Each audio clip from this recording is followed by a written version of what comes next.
going live, and I know I'm a little late, but let me just check to make sure that I'm hearing myself. I'm going to open up another window real quick for YouTube, just to see I can see if I'm hearing stuff, because no, I probably wasn't hearing stuff because I didn't have my microphone on now. But now I have it on, so let's see. Let me turn the volume up too as well over here so I can monitor myself a little better.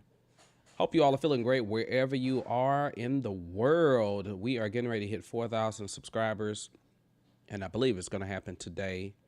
I'm just going to revisit some of my old videos, and then actually I'm here to answer questions too as well. If you have any questions, this is what I meant to do, is go to the channel itself. Let me see. Yep, let's see if get sound.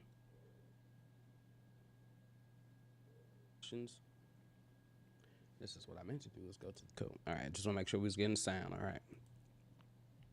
So if you are tuning in, I'm just a Norm, and it's been a pleasure. It's been a journey so far, and this is one of the first videos that I think that I made talking about my success on the channel. And I haven't heard this video in a long time. It was released on September 12th. 2021. So let's go ahead and listen to that. And like I said, anytime that you come through, if you want to get questions about Cakewalk. What's going on, everybody? It's your boy Just a Norm. Hey, look, I can't believe it. I've hit 300 subscribers, and I am so grateful to all of you all. I know I haven't posted in a little while. This is just a short video to show my appreciation. It seemed like it was just yesterday. I was at 14 subscribers.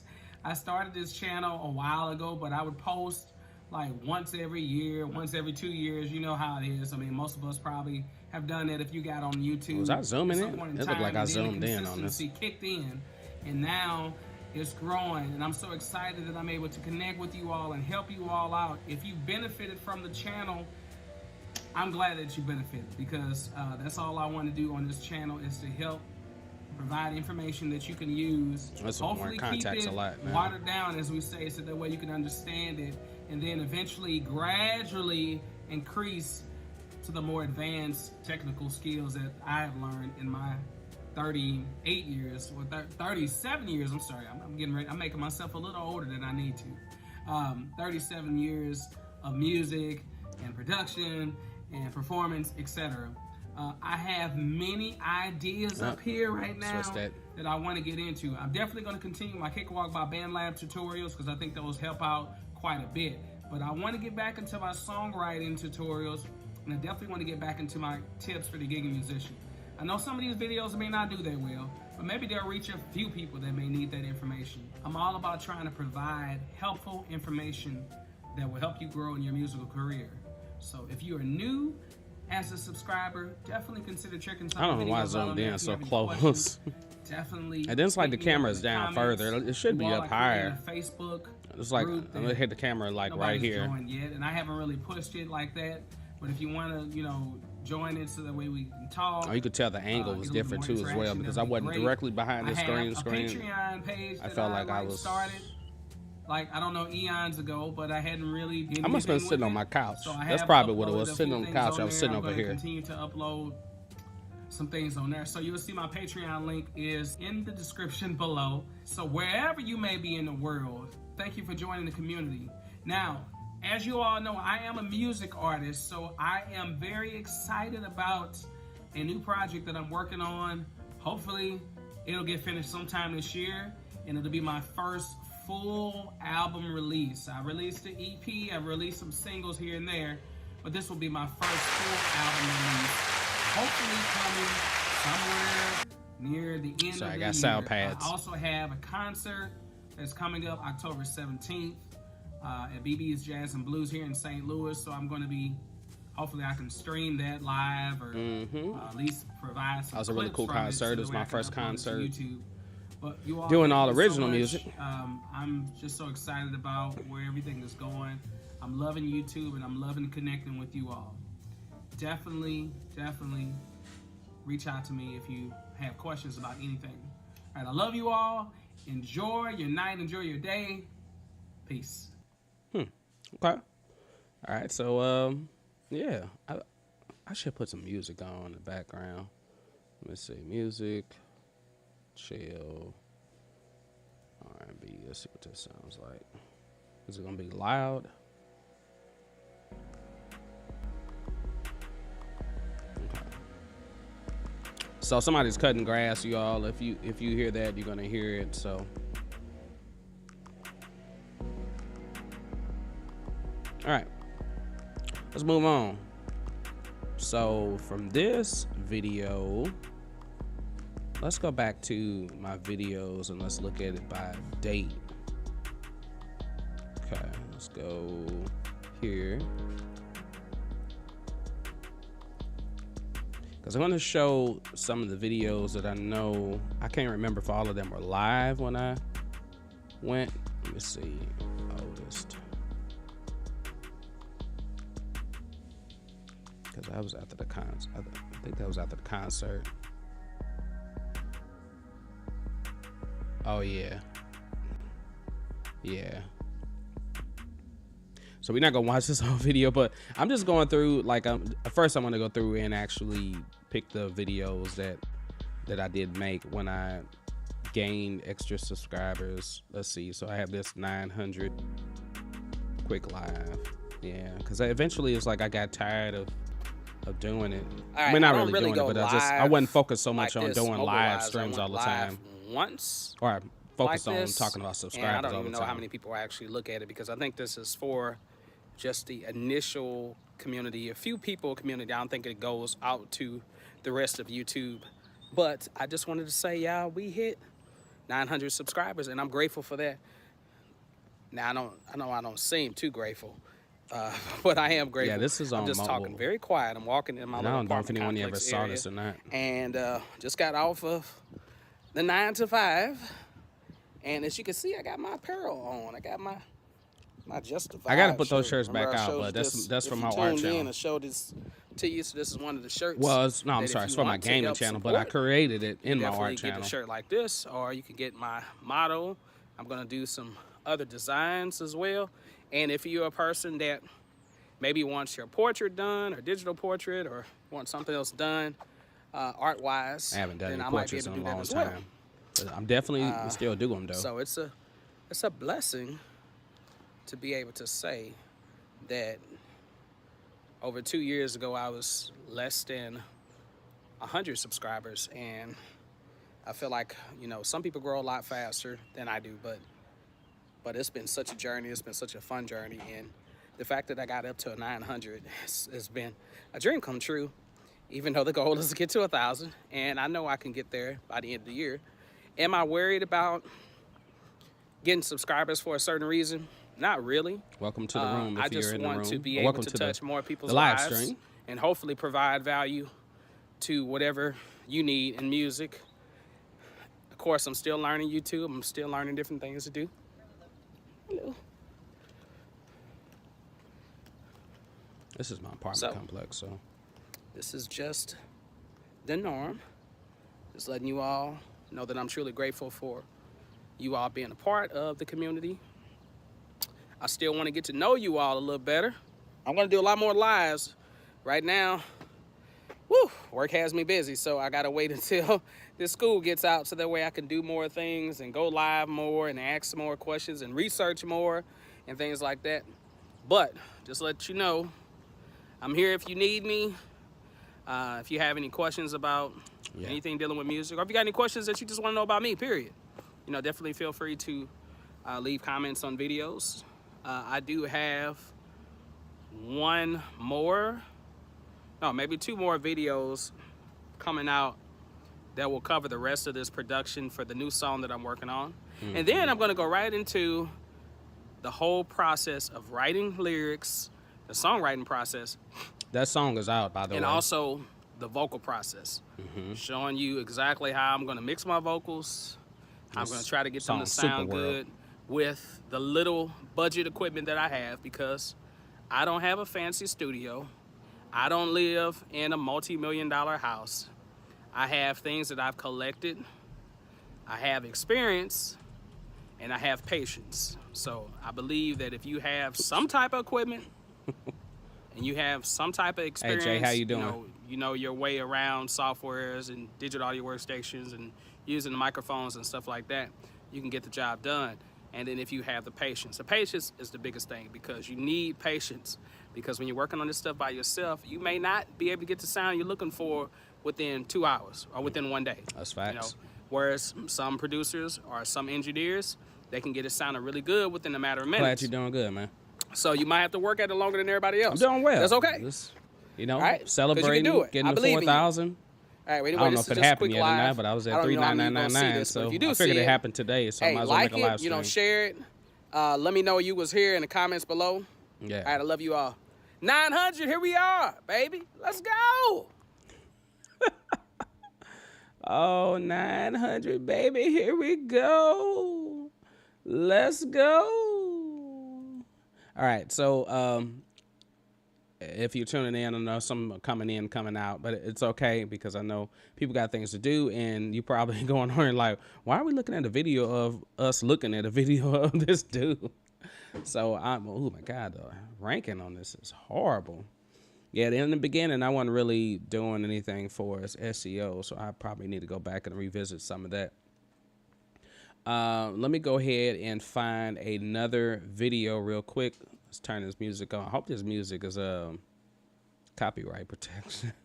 It's like I hate to be turning this music on and then. Okay.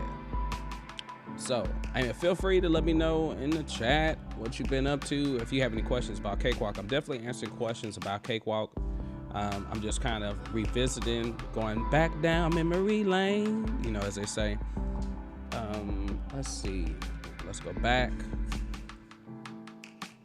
And let's go to...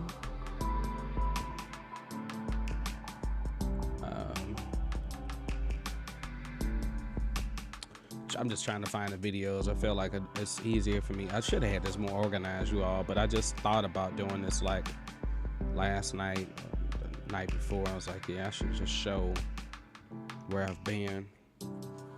So I streamed 3 years ago. Okay, we're going up. We're going up. I got you. Going up. 900. Let's see.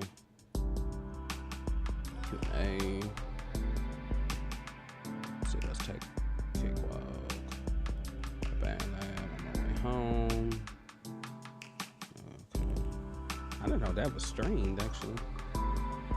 Okay.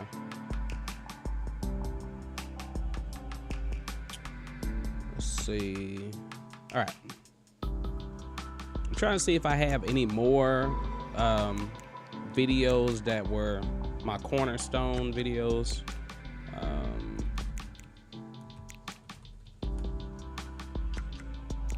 That's not what I'm looking for. Let's see.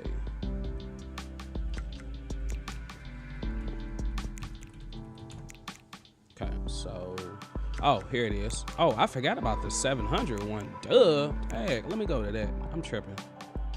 I am straight up tripping. Okay. Bam! 700 subs. All right, let's turn the music off. Pause that. Switch back over. Turn this back on. There we go. All right, so how to record drums. So I had a whole series talking about how to record drums, and some of you all may still be new. You might not even know, but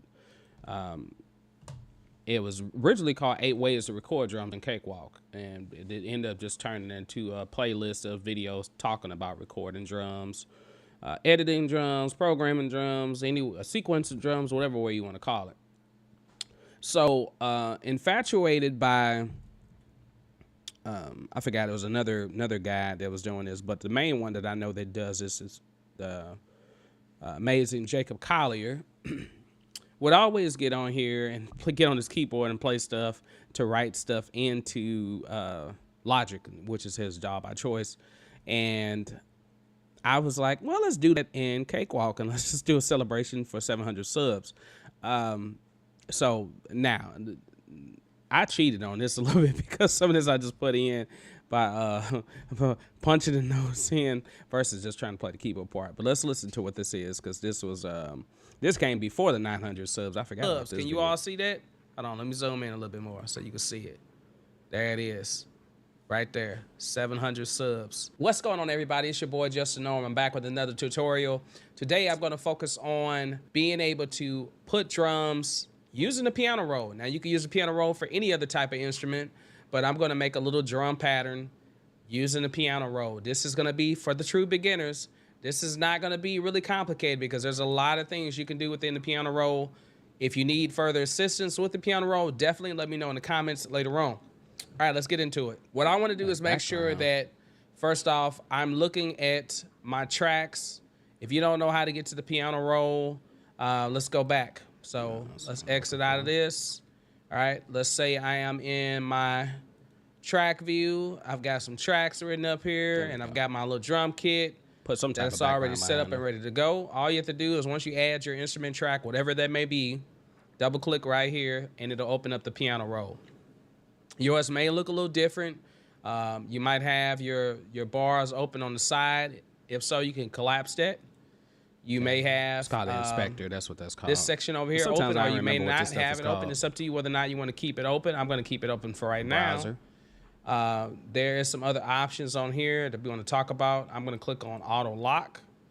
And what that's going to do is lock the other two tracks. So that way I'm only working with the active track. So when I click on it, I'm only working with this one track. Let me know in the comments if you've seen this. And I have the other tracks muted as well. But we'll listen to those in a second. Probably haven't seen on this channel. All right. So I know that my bass drum, I got my little keyboard up here so I can figure out exactly where it is. All right. So it should be right on C3. So I'm going to go ahead and insert some beats. You will see how it sounds. It might not be anything fancy. A few things to keep in mind is that you want to make sure that you have this snap on snap resolution enabled right here. This is going to allow you to set the resolution for whatever you want it to be. In this case, you can put it, there's a whole bunch of options. I got it on 16th. That just means that this is subdivided into 16th notes. If you don't see the grid lines looking like this, maybe you're using the light version or using the dark version, depending on whatever theme you have it on. But if you don't see the grid lines, you can go up to View, Show Vertical Grid Lines.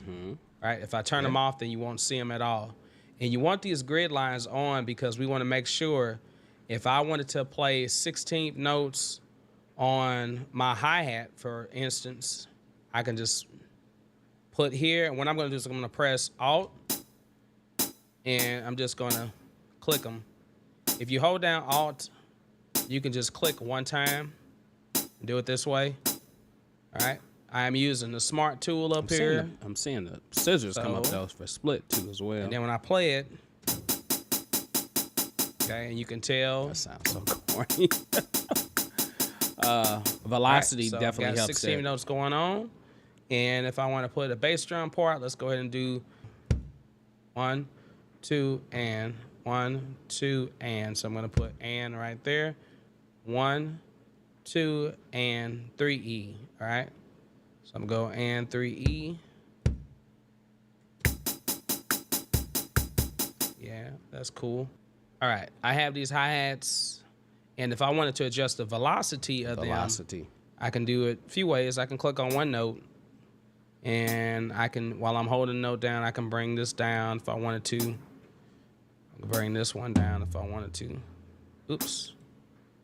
So you want to make sure you get to that very end of the note, and you can bring it up or down. Where yeah, you it looks like a bar graph, basically. Or You'll I can see click that little on all the symbol pop up. notes, and I can adjust them all at once. I can click on them, and I can bring them down. I can click on it and bring them down. Yeah. Like this. I bring them back up. Okay. This right here, this desk always makes a noise. Got that in a lot of written videos. out. It's very simple.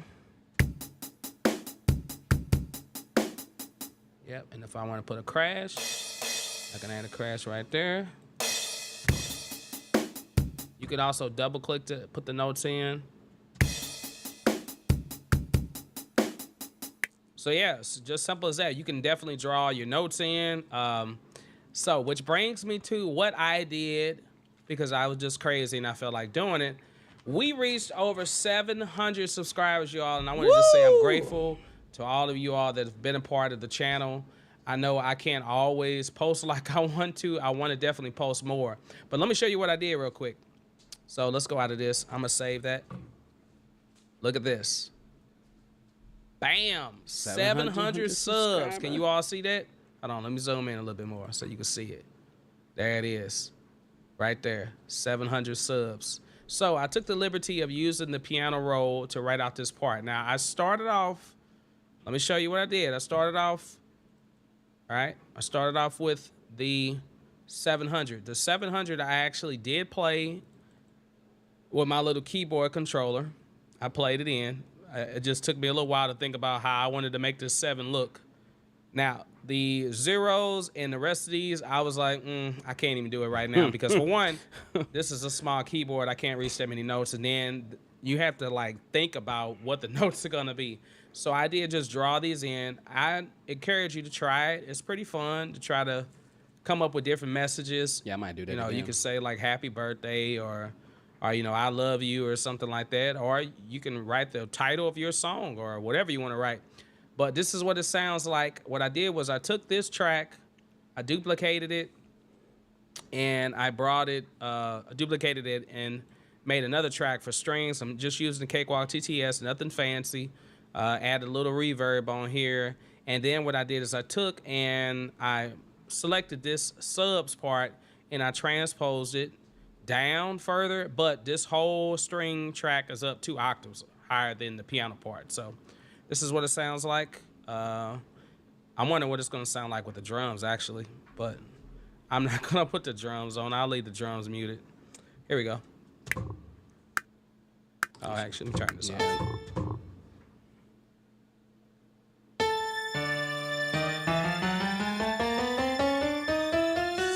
7, 0, 0. 700 subs, baby. 700 subs.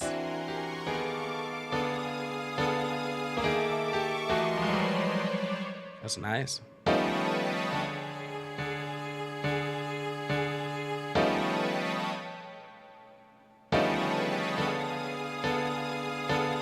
Ken, I see your question. I'm asking.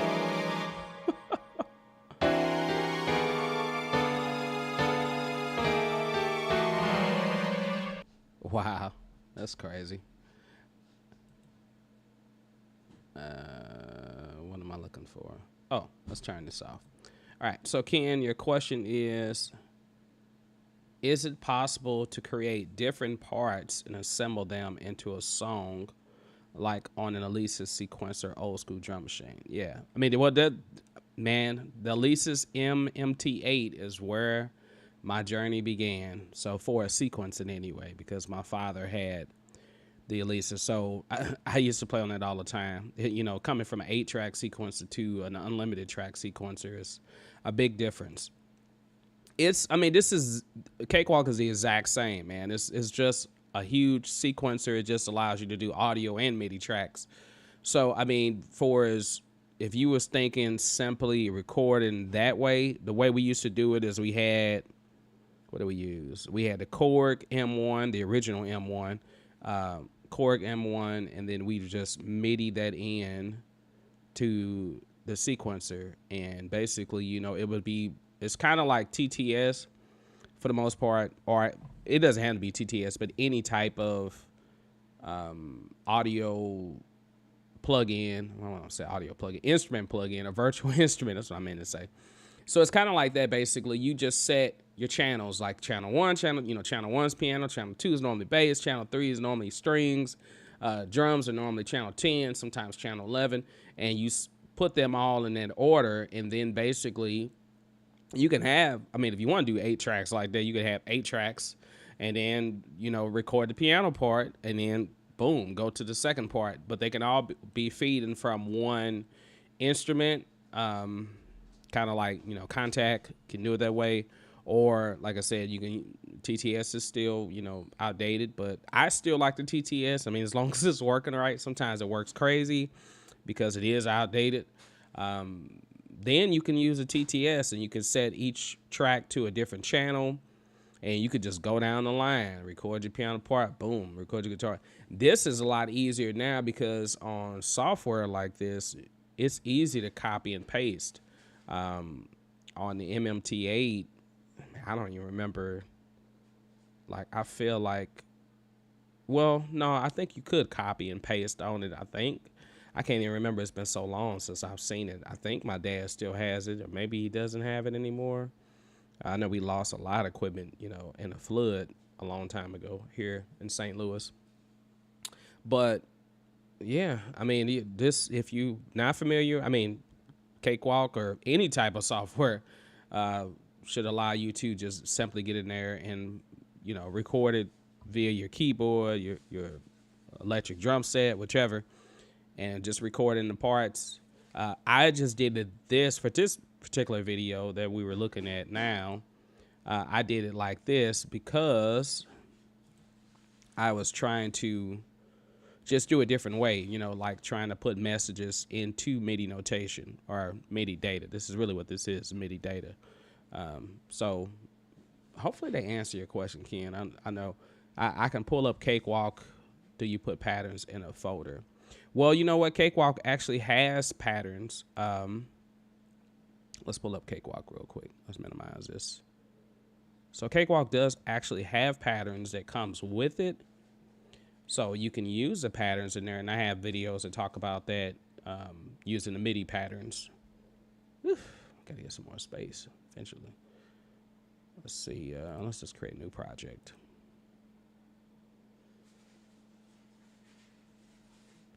So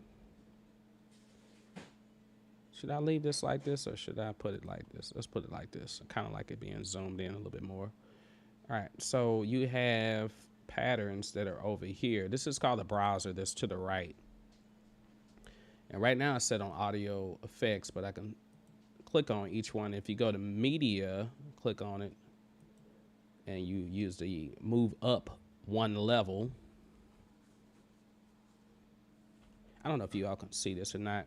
I've been using that magnifying thing, but some reason sometimes I feel like, I don't know if it makes it, if it agitates people that watch it, because sometimes it agitates me when I'm using it, but I'm not going to use it this time. So once you move up one level, you got Cakewalk content, and then under Cakewalk content, you have a MIDI library, and in here you have, like, you know, bass loops. You have, go back up, smart loops. I like the smart loops. I've used that in some videos. These are like different drum patterns, stuff like that. So, and these basically play right off of, you know, just straight MIDI. Right now I don't have any instruments, but okay, so I thought you would be able to hear it, but let's apply an instrument to it so you can hear it. Create an audio track. If you ever wanted to know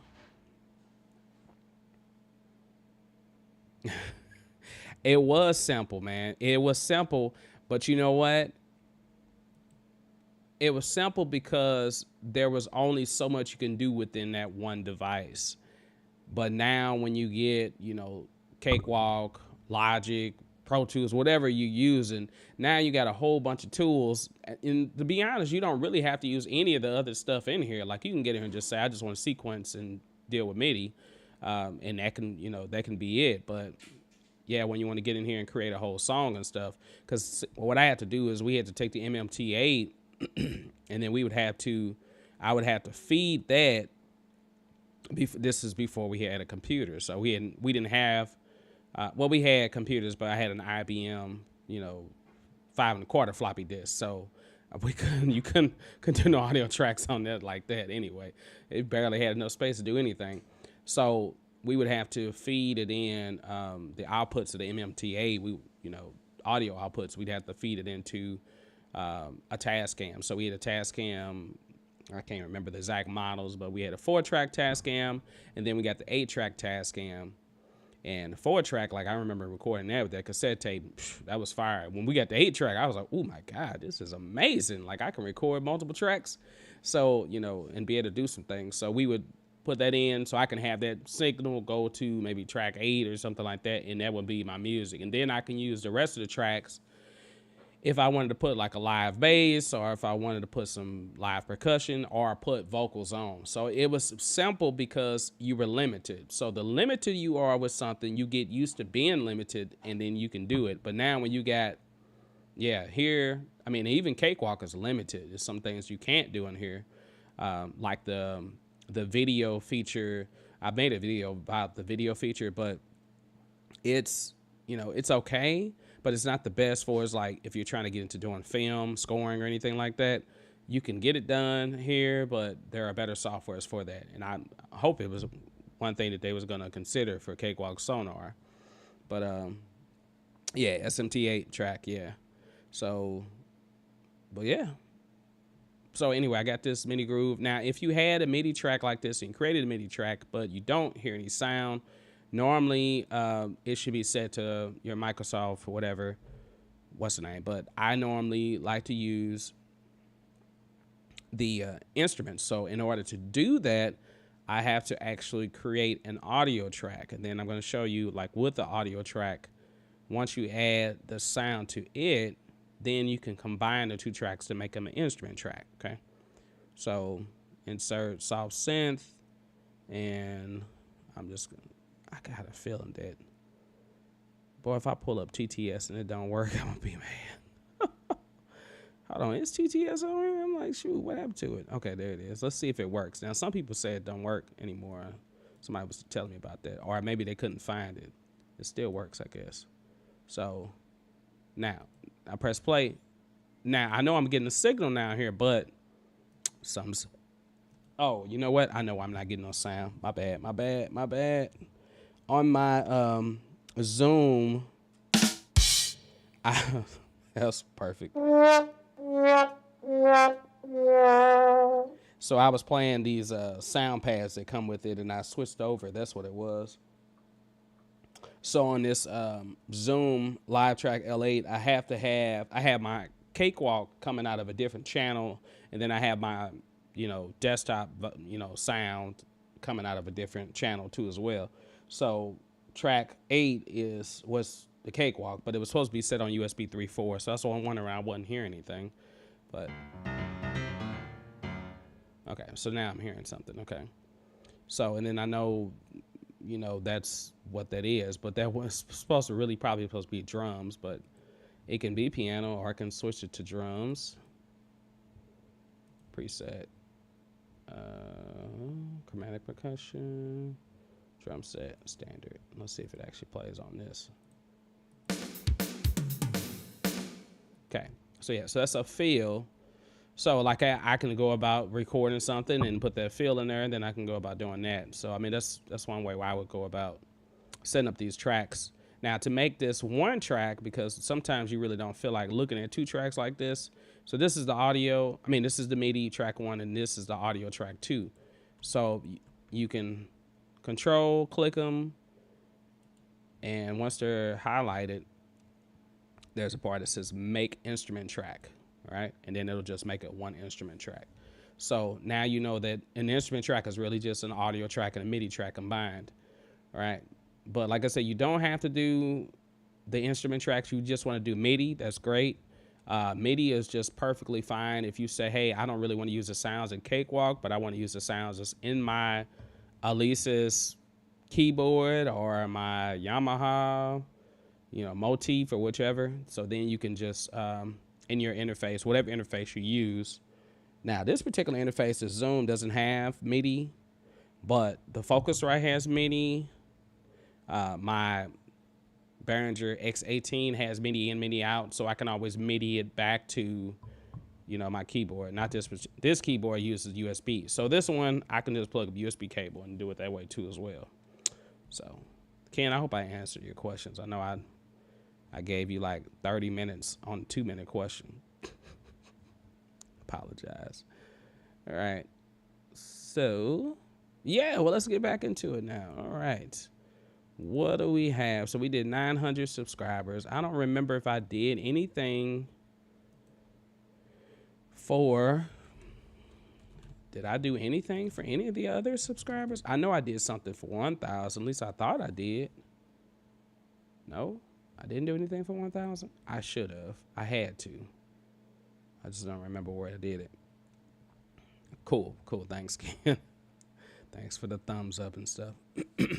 All right, so the next part of this whole live stream, yes, I'm answering Cakewalk questions, but I also wanted to show you some of the celebratory videos, of course, but then I also want to show you, in my opinion, some of my worst videos. Now I'm not going to play the whole entire thing, but I know there are some videos that I was like, the intention was well, but the but just the whole layout of me carrying out the video could have been a lot better. So let's listen to some of this. Now, mind you, some of you videos you probably seen already. Some of the videos you probably never seen, but let's look at this one.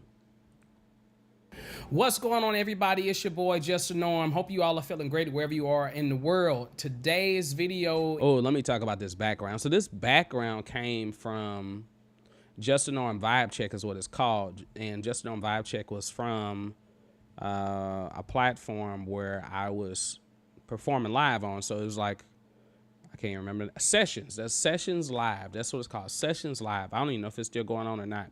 But I signed up as an artist, and I would get on there and I would go live, and I would, do cover songs and stuff like that, play the piano, sing, and sometimes just sing to tracks.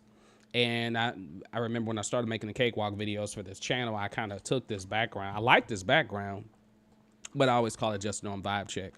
And this is, well, no, actually I have the up-to-date Instagram, because I was going to say my Instagram is different now.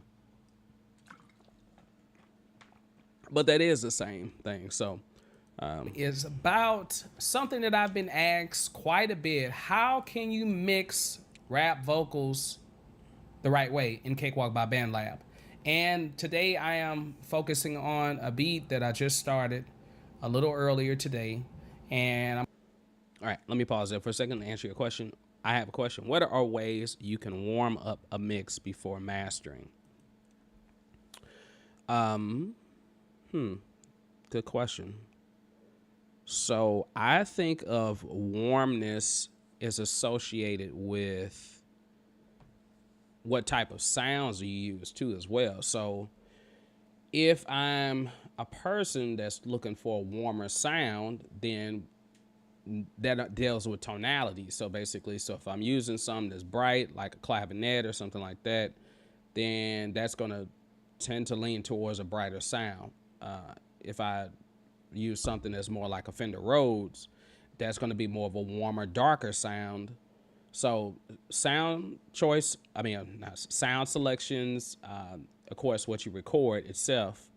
But if I was going for as mixing wise, you can actually bring out, through saturation, you can bring out like the characteristics of the lower end to give it more warmer sound. So the warmer sound normally comes, and I might not be right. Somebody out there is going to say, man, you're wrong. That's not it.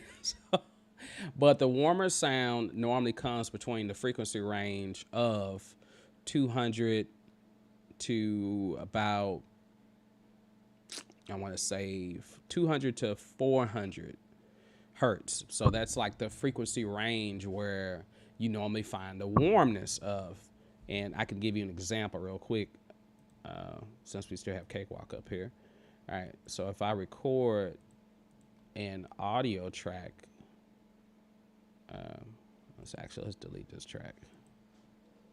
So if I record an audio track here, let's switch it back over so you can see it. And let's set this audio track to track 1. I'm not going to sing anything because I don't feel like singing right now, but I'm just going to talk. So, all right, I don't need to metronome on anything. So I told her that I need to tell her, when I tell her, I have to say, no, I cannot tell you because no one told me if you can tell if I'm telling the truth. whatever. So I told her that I need to tell her when I tell her I have to say, okay. So first thing is first, I'm gonna boost this up some. So control, hold down shift will automatically bring the gain up. I also like to go to process, apply effect, and then gain. If you have the track selected, that is. So apply effect gain, and then that's if I need to boost it up more. Actually, I will boost it up some more. And normally I wouldn't really trip off of boosting it up like this, but I just want to make sure we hear it better. So I told her that I need to tell her when I tell her I have to. Okay, so first things first, you know, it's bright. I'm hearing the fan is on. My wife is cooking. Thank God, I'm just cooking some food. I'm hungry anyway, but I hear the fan that's in the kitchen, and I know that this is getting a whole bunch of noise. But I'm not worried about the noise right now. We're worried about the EQ, because EQing is really where you're going to really be dealing with the warmness of a track. So let's go to the Pro channel. Shoot, I'm like, where is the Pro channel? I was on it already. I'm sleepy, you all. I'm not used to doing, this is why I be doing live streams on Monday, but I forgot to do it. So I have this on here. Let's enable this.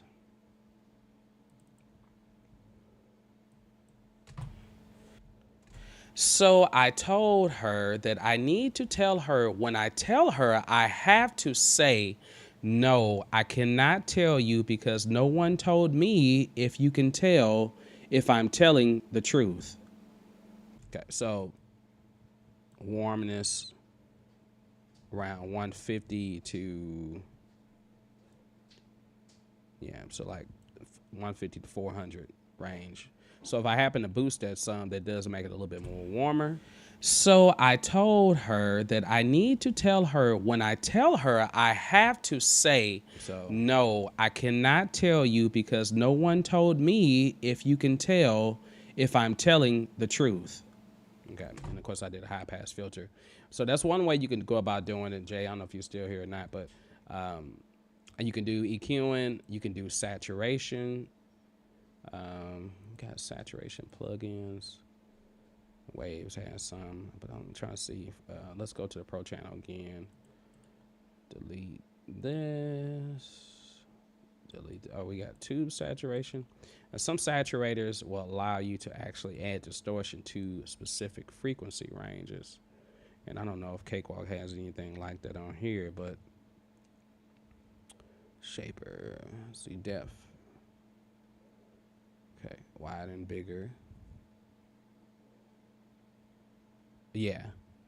So yeah, any type of tape emulator would also, or tube saturation would also add. Oh, did I hit 4,000, man? Did I hit 4,000 subscribers now? I haven't looked recently, so I don't know. But yeah, this is I don't know if I ever used this plugin before. So no, let's see. So I told her that I need to tell her when I tell her I have to say, no, I cannot tell you because no one told me if you can tell if I'm telling the truth. So I told her that I need to tell her when I tell her I have to say, no, I cannot tell you because no one told me if you can tell if I'm okay. So yeah, so I mean you can go about adding tape simulators, but I mean there's a bunch of ways to get the sound warmer. This saturation knob. Oh, you know what? Actually, let's go to the I like the, where is it at? Yeah, the VX vocal strip. Hold on, I got two of these. VX64 vocal strip. Why is there two down here though? Okay, I don't know. All right, so on here there's a saturator too as well that allows you, like a tube EQ, that allows you to saturate certain levels. So you can saturate the mid, saturate the lows. So, and then you can adjust the frequency range of where you want that at. So of course, like if I was saturating lows like this, then I would probably be doing a whole lot of cutting in the lows on another EQ. But so I told her that I need to tell her when I tell her, I have to say, no, I cannot tell you because no one told me if you can tell if I'm telling the truth. Okay. So I told her that I need to tell her when I tell her, I have to say, no, I cannot tell you because no one told me if you can tell if I'm telling the truth. So I can hear a big difference in just that. It adds so. So I told her that I need to tell her when I tell her, I have to say, no, I cannot tell you. So they added just like a little bit of warmth in that lower region because that's where the warmth is all lower frequency. So, but like I said, the biggest thing is really the instruments. So, and it just depending on what you really want to be warm. Like the difference between me recording a vocal and trying to be competitive with today's pop music, then I might be going for a real crystal clear, brighter sound. But if I was going for something that's more of a ballad or something that I feel like is more vintage sounding, I do want that darker sound. So I'm not trying to get those crisp highs and a lot of air in there. I really want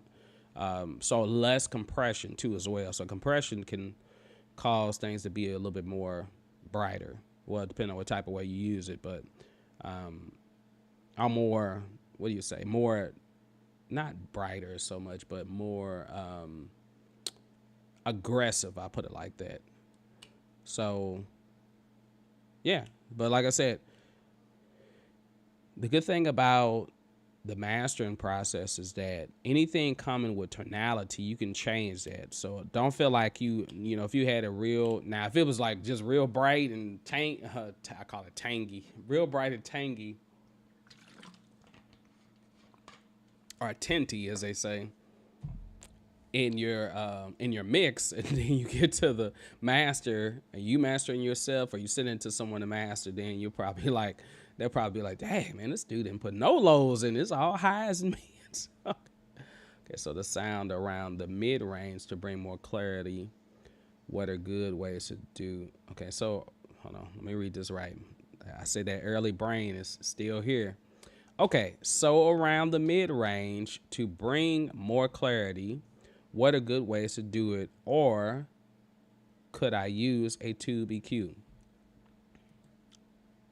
You can use both. So tube EQ, yes, clarity is going to be EQing and compression, right? So I always like to think of subtraction EQ first. And so what I mean by that is that if this is my vocal track, and say this vocal track is bright as heck because I'm using this same mic, you know, this is my little cheap Behringer mic. And I'm not calling it cheap because it's some Behringer mic. I'm calling it cheap because it was a cheap mic, really. When I bought it, it was a cheap mic. I like this mic, though. But when I use this mic, it's bright, you know, unless I'm taking, and plus I got this windscreen on here. I mean, this pop filter on here. I got a windscreen on here. So right now, yeah, it was really bright. But if I'm getting closer to the mic, it's going to add more warmth too as well. So that goes back to your key dealing with vocals. The closer you get to the microphone, the more warmth you will get out of your vocal. So if I'm back here and I'm saying, you know, yeah, you know, what's up, you know, whatever. So then that's cool. You're going to get more of the brightness. But if I get, it's going to be very darker. So that's going to already change it in the first place. Now, clarity wise comes from subtracting the mud. Okay. So we want warmth, but we do not want the mud. So the mud, how would I find the mud of like this vocal track? You know, I don't know. I'm going to look it up real quick. Every track is different. So let's, first of all, let's take this plug-in off. Let's take this plug-in off. Let's just go back to the straight EQ. If I was doing subtractive, let's just, you know, let's just do this.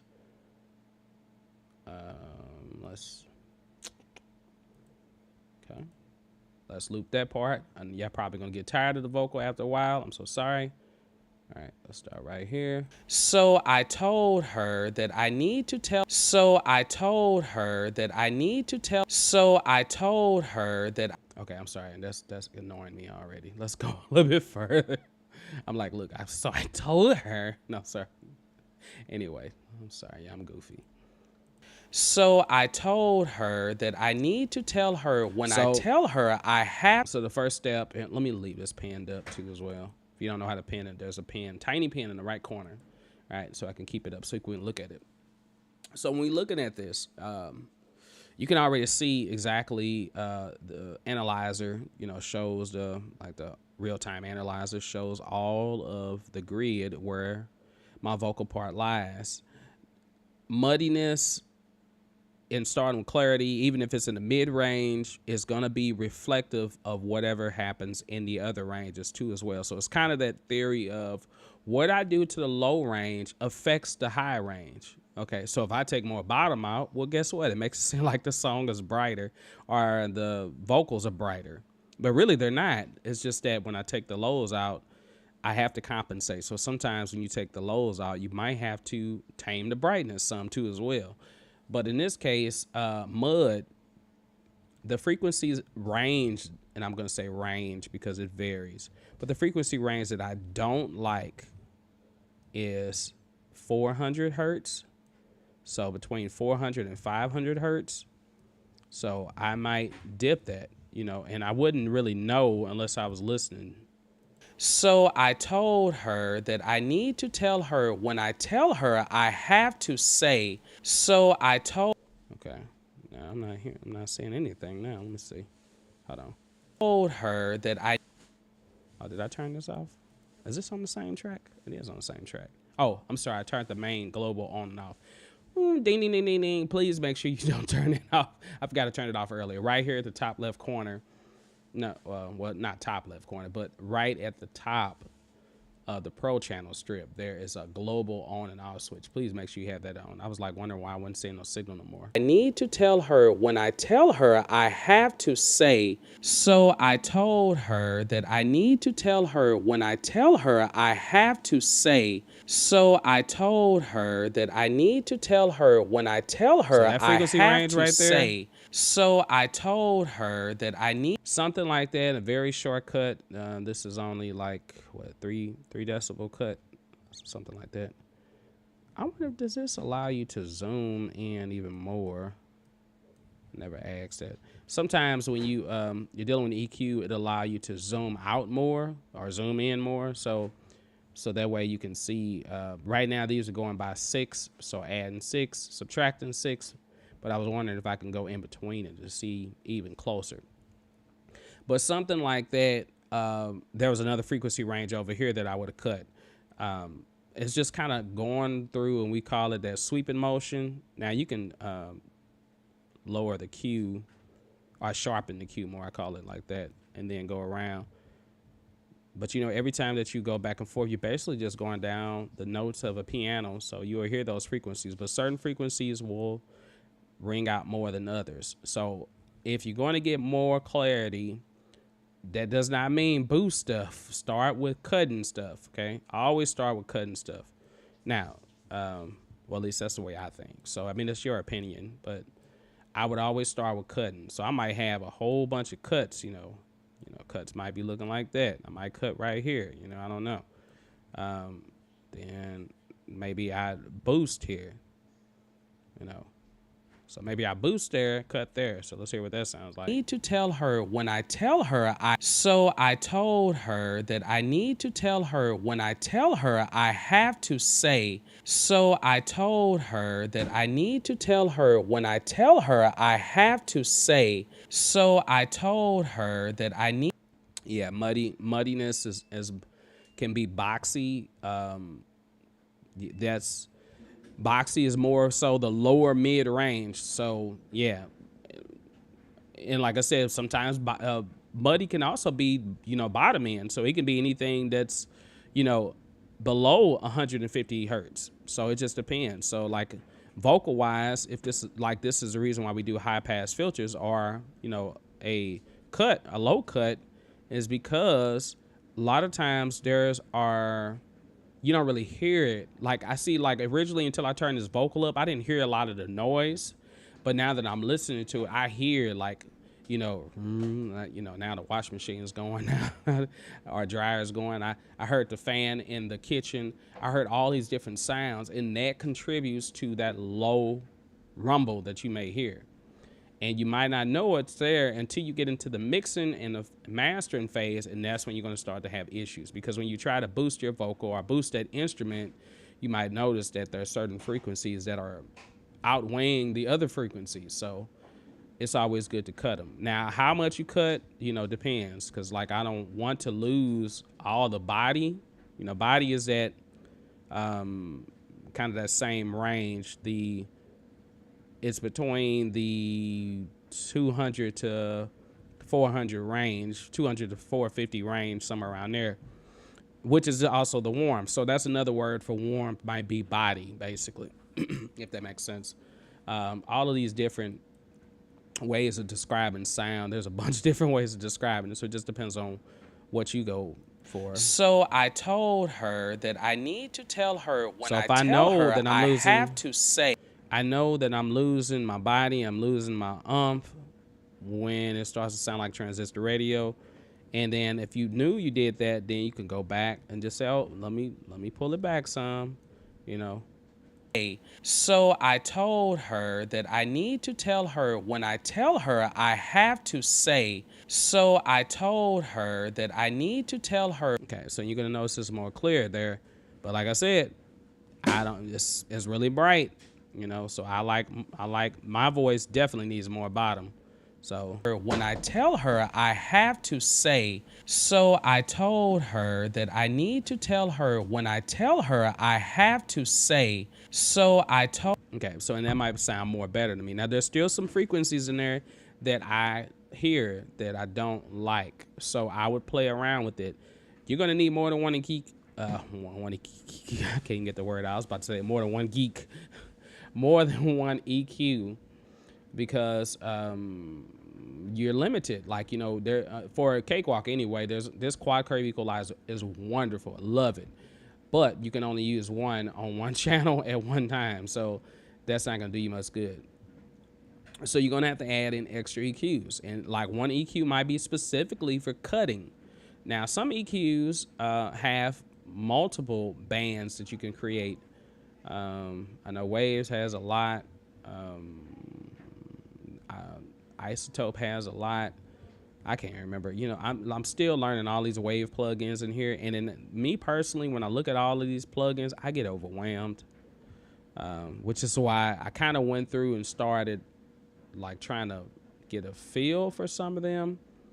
But if, and then you can always, in Cakewalk, you can always do category type. So when you go insert audio effects, plug in layouts, and then manage layouts, or you can do sort by category. So I would sort by category and then do it that way. And then I should be able to go to EQ. And now, okay, that's a little better. Now I'm seeing less EQs. Now some of these EQs I might not even have access to. I have I can't remember what it's called, the basic subscription for Waves. But I'm actually in contact with Waves. So pretty soon, I'm trying to got an appointment to talk to someone about becoming an affiliate. So you might see more Waves videos. So, but if you hate on them, you hate on them. Nothing I can do about that. You said, wow, you could use some. Yeah, but yeah. So I'm trying to think of which one of these would be great for. I don't know, Q6. I don't even. So I'm still not familiar with a lot of plugins, but that's all right. This is why I'm going to be able to feel familiar with it. Hopefully this is a plugin that I actually have, because like I said, the premium one. Okay, good. This is one that I have. Okay, good. So I was like, there's different subscriptions. So this subscription I actually do have. So notice this one has 6 bands.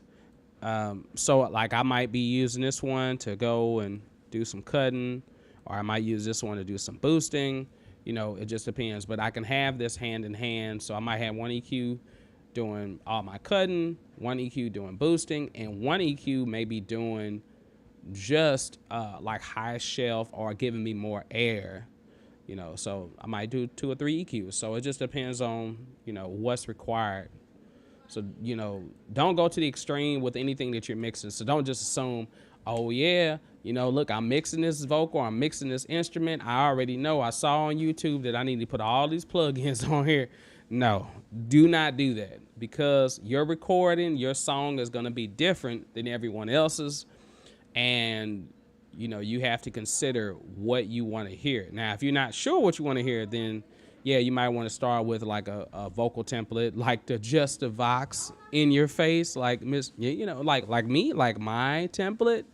Yeah, you know, I have one. It's $10, so you know, feel free to buy that. So you might want to start with that. But even my Just the Vox template, I use it on my songs, at least a few of them anyway, and I still have to tweak it. You know, it's not like, oh man, I put it on and it's gonna be perfect for every song. No, it's not gonna be perfect for every song. You still gotta tweak these things. So just know, you know, what worked for, you know, Michael. I don't mean Michael Jackson, but what worked for Michael, whoever that producer is that you really love. Pattern after them, but still make it fit your music, because it's not gonna be the exact same. Okay, so you said, oh yeah. Also, I see a lot of people have their vocals mono and stereo. So when you record vocals, vocals are naturally mono. So I think of it like this. How many plugs are you plugging into your mixer or into your interface? Is it 1 plug or is it 2 plugs? Does your mic have 2 plugs or two XLR cables, or does it have 1 XLR cable? If it has 1 XLR cable, then it's plugging into a mono input. Now, the reason why you will see people have stereo tracks for their vocals is because they've bounced those tracks down, or they freeze the tracks. So like when I get ready to freeze this track, it is going to make it stereo. Well, hopefully, I think it is, or maybe not. Well, this one is already stereo. It's already mono anyway. But if I had stems, or if I had like my vocals like already together, like I said, okay, I had my lead vocal and I had my background vocals. When I get ready to mix my background vocals down separately as a stem, then it's going to put them on a stereo track. So it might look as if it's on a stereo track, but normally when vocals come in, they are mono. Perfect example is I can use something from Splice. Ooh, is Splice up here? Let me see if Splice is up here. Okay, what did I do with it? Okay, here it is. Am I signed in? Because, man, sometimes I'm never signed in. Figured it. All right, let me move it over here. Sign in real quick.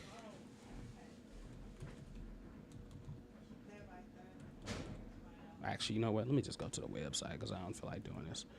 Let's go to the website version. Okay, Windows Firewall. Yeah, there's a lot of access for that. Okay. All right. Slice. That's not what I meant to click on, but let's log in. All right. Continue. All right, let me find a sounds. Let me find a like vocal. Okay. Now, keep in mind that these vocals may come in stereo because they were already mixed down. So whenever you export something, yes, it's going to become stereo.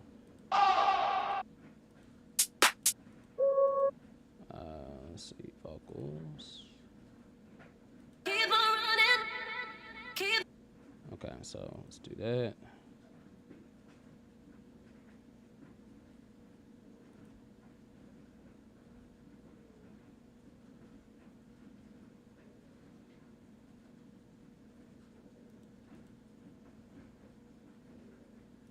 Oh wow, I gotta verify my email.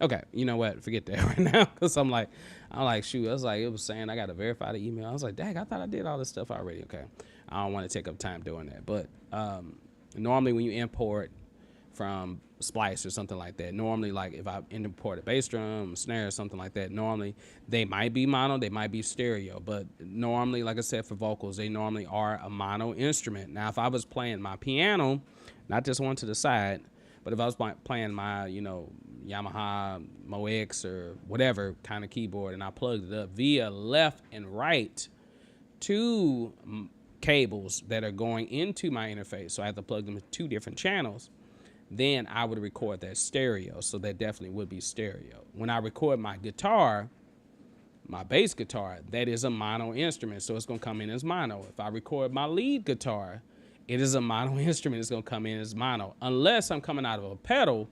If I'm coming out of a pedal and then left and right coming out of a pedal, going into an interface, then I can record it left and right. So, or if I'm using two microphones on an acoustic guitar to get left and right, I can do that too as well. Like I can use left for the actual guitar itself, and then right could be for the room. So that's how this stuff happens. So I mean, that's one reason why you may see it.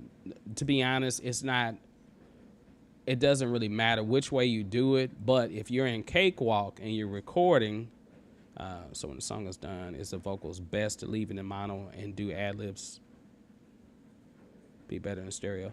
Now, I do all of my vocals so let me pull up a project. So I do everything in mono because, and I'm gonna tell you why I do that, because everything will be easier. Because when I set up one track, like I set up one track, I put, make sure it's on the right input and all that good stuff. All I do is duplicate that track. I might duplicate that track like 10 times because I know I'm going to have about 11 vocals or 10 vocals on it.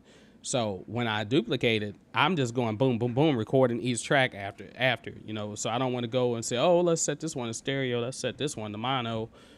So let me give you an example of, so these vocals right here. So these are all mono. When I get ready to mix this down, now if I was just mixing just the vocals, yeah, the vocals are going to end up being stereo once I mix them down, or I export them. If I export them as stems, or if I bounce them to stems, then yeah, they're going to become stereo. And the reason why is because, yes, when you're dealing with vocals, you do mix them stereo, okay?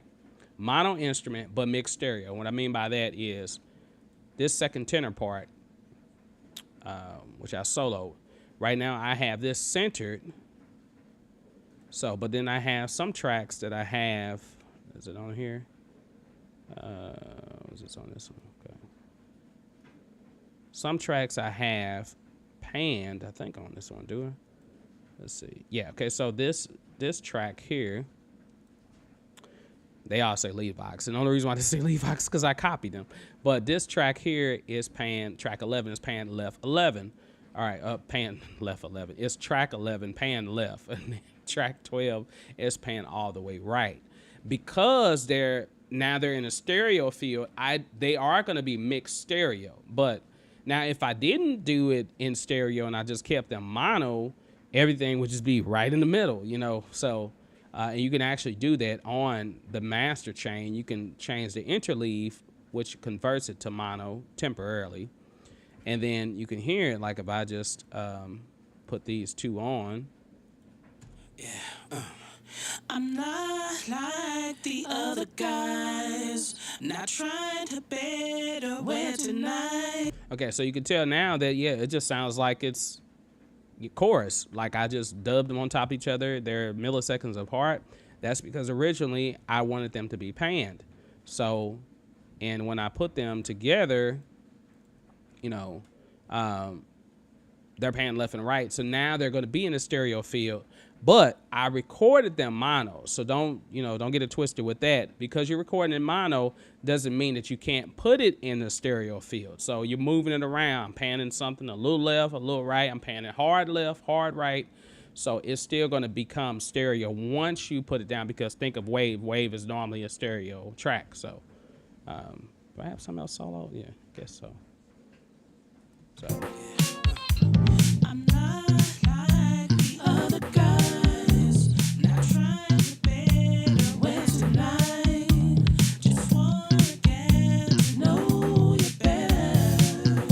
So all the tracks are mono, you know, and they still sound good. And even though I got to record some of this stuff again because this song I'm still working on, but yeah. So Jay, hopefully I answer your question again. Now, if I recorded stereo, this is what would happen. All right, so normally when you create this audio track is mono.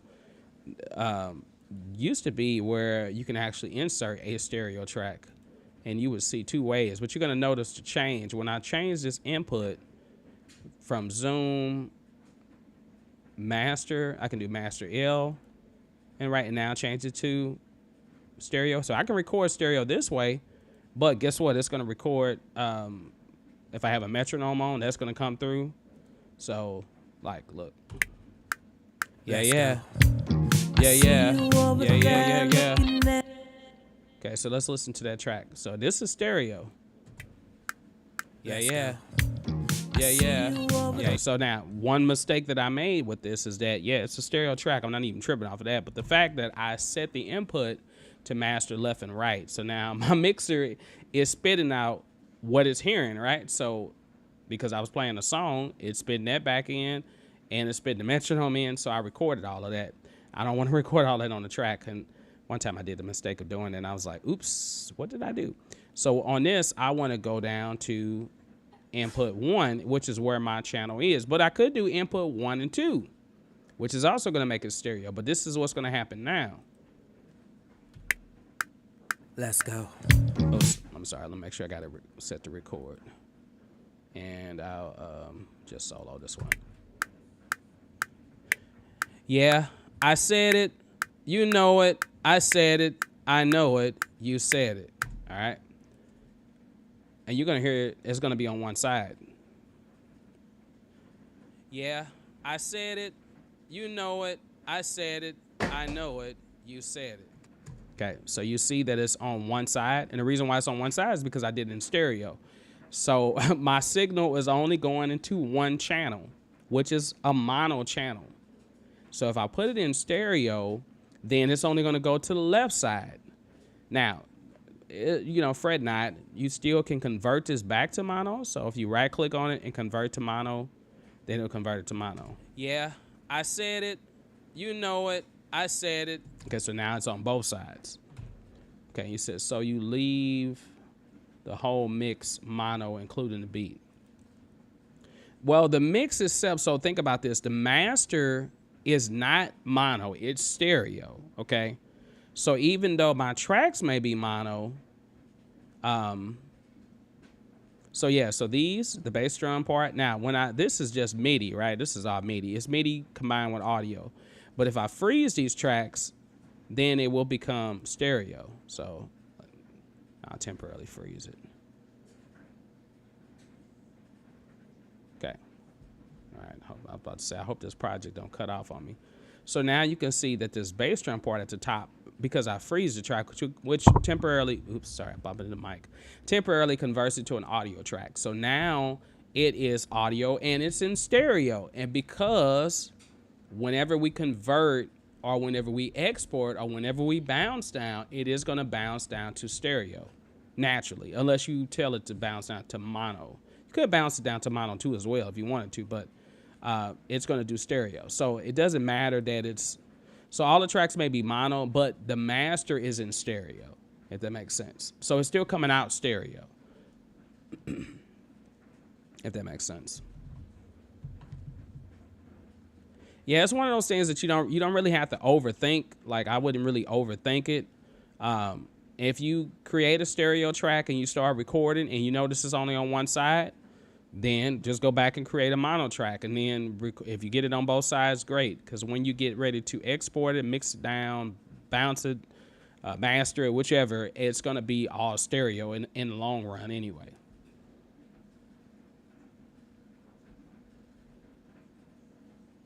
Yes.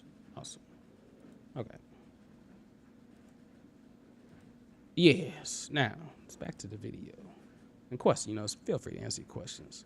So let me skip along, man, because one of the things that I used to do in these videos is I used to do a long intro. So process of Drum making that I beat. use from Splice, and if you're not familiar with Splice, Oh, is well, a at least this great, worked on Splice. great, like bulk software, not software, but just bulk samples, loops, one shots. You do have to have a little membership, and I think it's like seven or more. Let's get to the point. This video was an hour and a half long.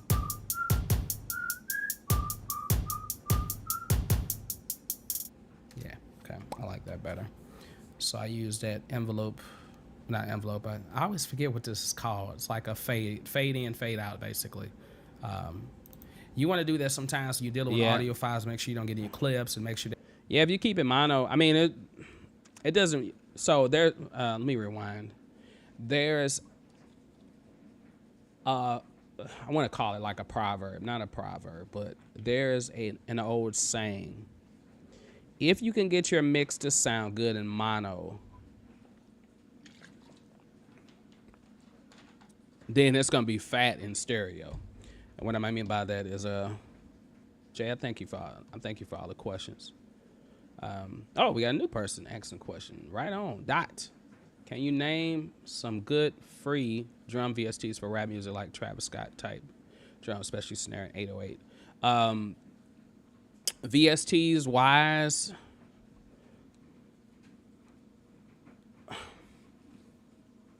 I mean, I think I lean towards Splice more than anything. But in Cakewalk, I know. All right, let me close out of this.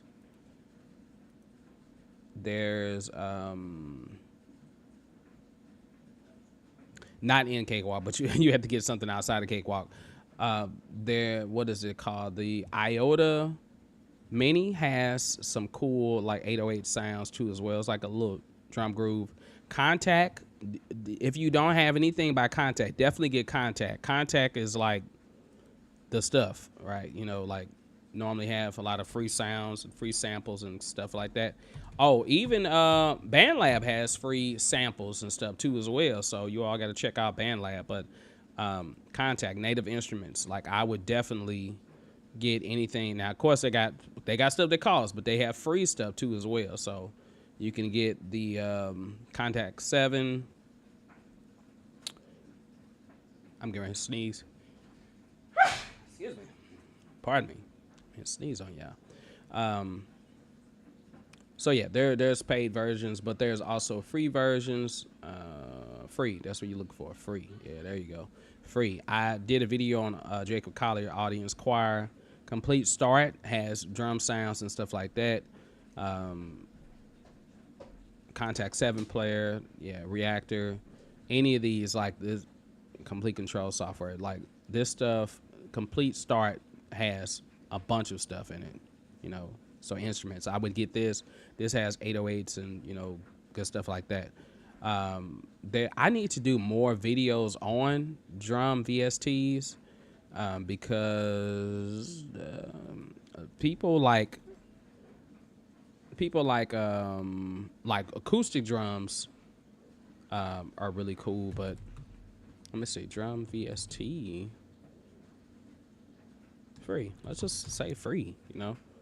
Best. Okay, here's something right here. All right, it talks about Moto Drum CS. Satala. Yeah, Satala is a free drum sampler, so that's got stuff in it. To be honest, man, like just I use Splice more than anything, and just because Splice has like, I don't know, I feel like millions of sounds, it doesn't take up a lot of space on my computer because it's like, you know, it's a program, but it doesn't take up space until I download like the actual wave or whatever, or until I not purchase it, but it's a subscription base. I think it's like $7 a month or something like that. And you get 100 credits. I think it's 100 credits. It might be a little different now. You get 100 credits per month, and then that rolls over too as well. So, I mean, I still got 4,000 or 5,000 credits.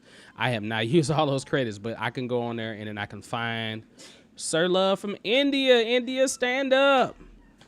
I want to say your name, but I do not want to mess it up. So I'm going to say, I think it's Chanda is the last name, I believe. or the last part of the channel, and the first part, Ayan Chanda. Hopefully I said that right, and if I messed it up, I apologize. I hate messing up people's names, our channel names anyway. But welcome to This Is Just a Norm, and this is channel. So, in India, let's see, what time is it in India right now? It's late. It's really late. What time is it in India? Like 11 p.m., 12 p.m. Well, not 12 p.m., 12 a.m. now, midnight. I forgot the time. I used to talk to people internationally all the time, and I can't remember exactly how the time difference are. Are there any good Omnisphere type plugins you can use in Cakewalk? Spilling water on myself. Do you mean Omnisphere as far as like ambiance sound, or do you mean for as like the actual plugin Omnisphere? Because there's a plugin called Omnisphere. So Cakewalk, if I'm looking for, someone asked a question about ambient sounds. So Cakewalk TTS is really good for that. Like I said, contact us again. So I mean, Cakewalk. So think about Cakewalk like this, you all. I know some people hate on Cakewalk, and it's okay. You can hate on Cakewalk. I don't mind you hating on it. Cakewalk was really intended for the songwriter, right? So the person that, sir, Cakewalk stock plugins are useful. Oh, yeah, definitely. Yeah, Cakewalk plugins are, I normally use Cakewalk plugins only for the most part. Like I'm just eventually starting to get more into other plugins. But you got to remember, like, this software was originally created as a MIDI sequencer. Then it became, live audio. But it's really geared towards those that just play instruments. It's not really geared towards those that want to get in here and make beats. It's not really a beat making software. Okay, yes, like what they use in FL Studio. Okay. So like I know, oops, I didn't mean to do that. Insert instrument, soft synth. So like I said, Contact, is good. For Cakewalk, you might have to, got to download some other type of VST plugins, because all Cakewalk comes with is TTS. Now TTS, you can get some of those sounds out of it. Let's see what else we got. SI bass guitars, great bass sounds. SI, why is Session Drummer back in here? Because I downloaded. That's because I put Cakewalk Sonar on here. Cakewalk Sonar hasn't came out all the way, but I did download like the beta version rather. But Session Drummer's back in here. I didn't realize it was back in there. So you got TTS, the SI drum kit comes with it. SI electric piano is good for electric piano sounds, and that's it. Like on an SI strings, that's the only instruments that come with Cakewalk by Bandlab. Now Sonar used to come with a lot more, and I'm gonna tell you the software that really used to be what you were talking about was what's the name of it? Shoot, I forgot the name of it. Cakewalk. God, what's the name of that software? I can't remember it. I can't even remember it. There was two VST plugins, virtual instruments that used to come with Cakewalk Sonar, and they were phenomenal. I used them all the time, and because they had a lot of those great ethereal sounds and sounds that can, really just mesmerize you and things like that. Cakewalk TTS would probably be your best bet in here. And like I said, a lot of this comes from manipulation, right? You get a sound, you have to change it, you have to alter it. Like, if you got,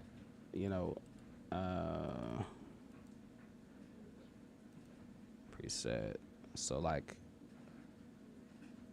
synth pads or synth effects and stuff like that, like echo pan.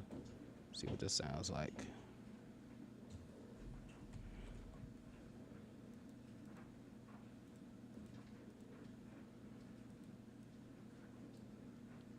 Okay. Oh, you know what? Shoot, I tripped. I created a audio track. That's not what I meant to create. I'm sorry, my bad. I meant to create an instrument track. I was like, why is this not working? I was like, I know I just got through using it. All right. Alt 0. Let's go back to edit. Let's change. I see the comments, you all. I'm going to come back to all the comments. I'm seeing them in my peripheral vision.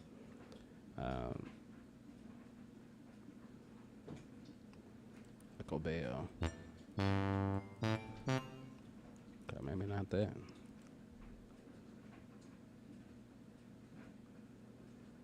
Synth effects. Ethnic. Custom sound effects. Synth lead. And this is just like your basic general MIDI.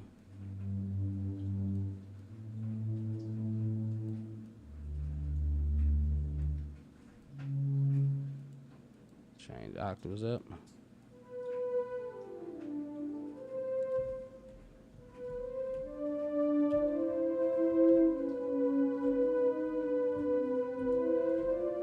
Okay. All right. Warm pad. And then you can go a step further. You can start adjusting stuff.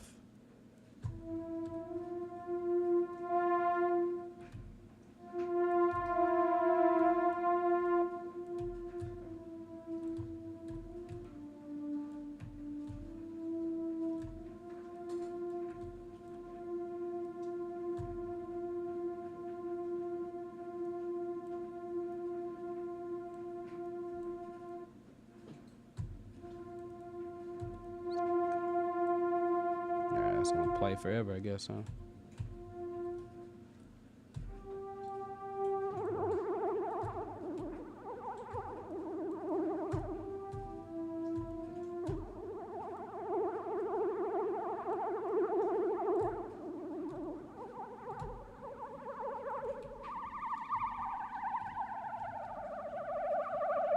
All right, so this is the type of stuff that I would do, and I would just come in and once you get a sound, like you really trash it, like change it, add effects to it and stuff like that. You can write it in here in TTS, or like I said, you can actually, you know, get it the way you want to sound, export it, and create your own little library of sounds and bring it back in whenever you need it.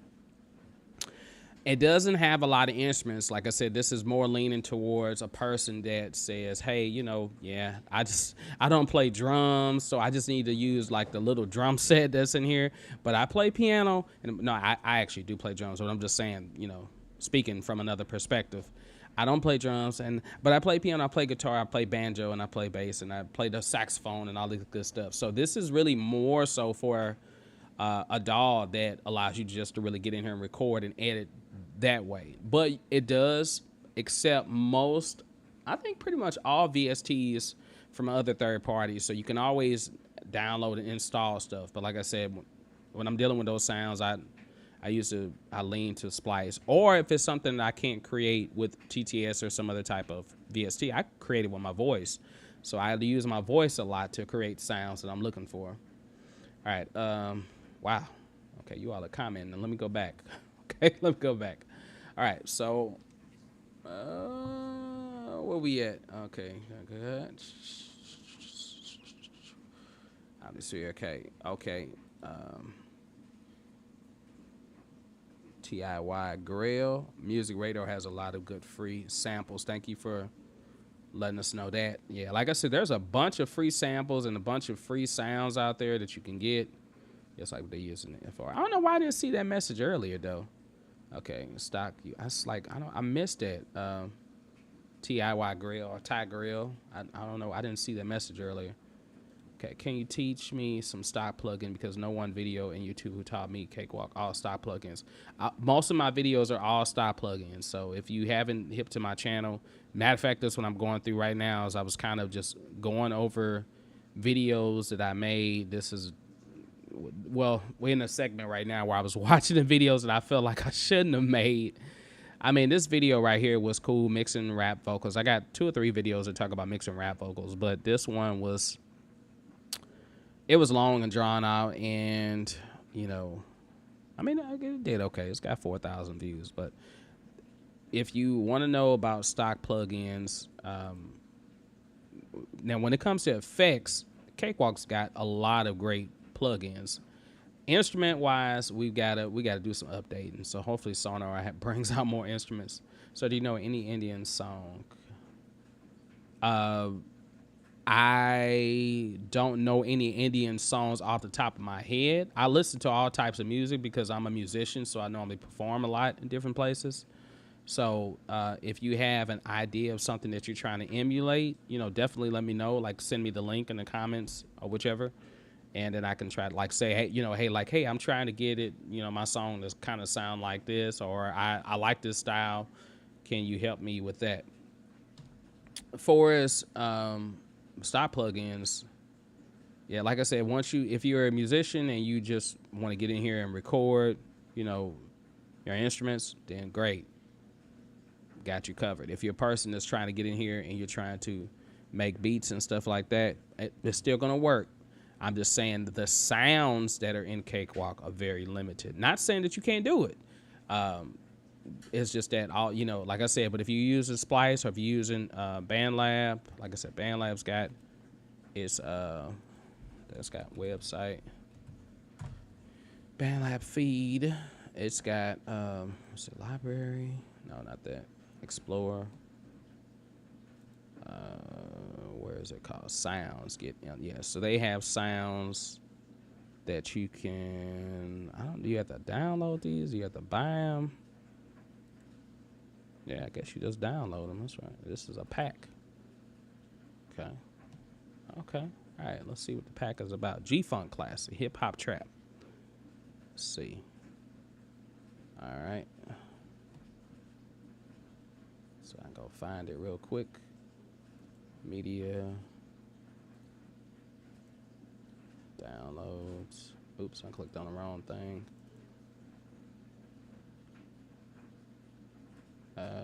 Shoot, I forgot to see what the name of the thing was called. Vocals. What was it called? Let me look at it real quick.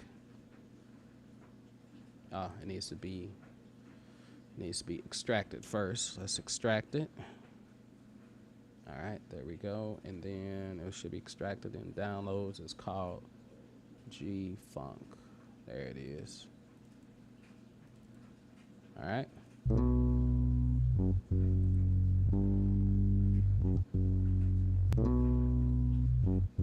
Okay.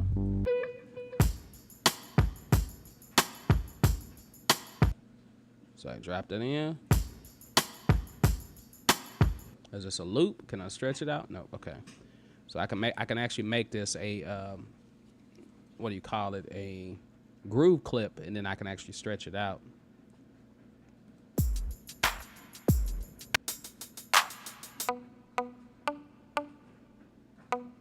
Okay. Nice guitar.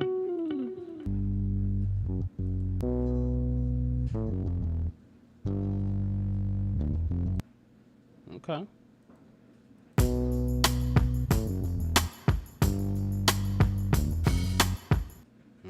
Okay, shoot. All right, Bandlab, shoot. I'm telling you, Bandlab has came a long way, you all. Bandlab has got a lot of cool, and Bandlab has mastering too as well, AI mastering too as well. Okay.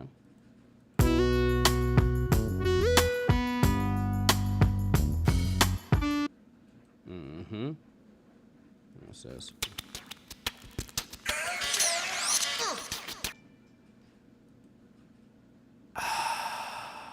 Oh, really?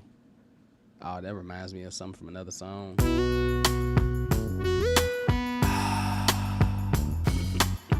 Okay, so that's groovy. I mean, now, of course, me personally, I would take this and redo some things with it because I don't just like taking people's. It's hard for me to just take loops and just use it verbatim just like that. I mean, I got to do something to make it a little bit more my own. I feel like it's plagiarism, basically. Just copying right out the book. But yeah, I mean, these samples are, I mean, that was easy. I don't know if I have an account with them, but Bandlab account is free. So unless you're doing the new Bandlab, what is it called? The licensing? No, not licensing. What is it called? Oh, the membership. Yeah, they have a membership now, but I'm not in that. So this has nothing to do with the membership. I'll probably get into it eventually. But like, yeah, has a lot of cool features on it, so you can get sounds from here and try to do something like that. Once you get these sounds in Cakewalk, like I would bring them into a sampler, and like I said, Contact doesn't come with Cakewalk, but you can download it and use it as a sampler, or you can use SFX, which is cool. I got another one that's called Decent Sampler, but it's associated with another virtual instrument that I have. But SFC is cool, or you can, like I said, you can use Contact. I think it's Contact, right? So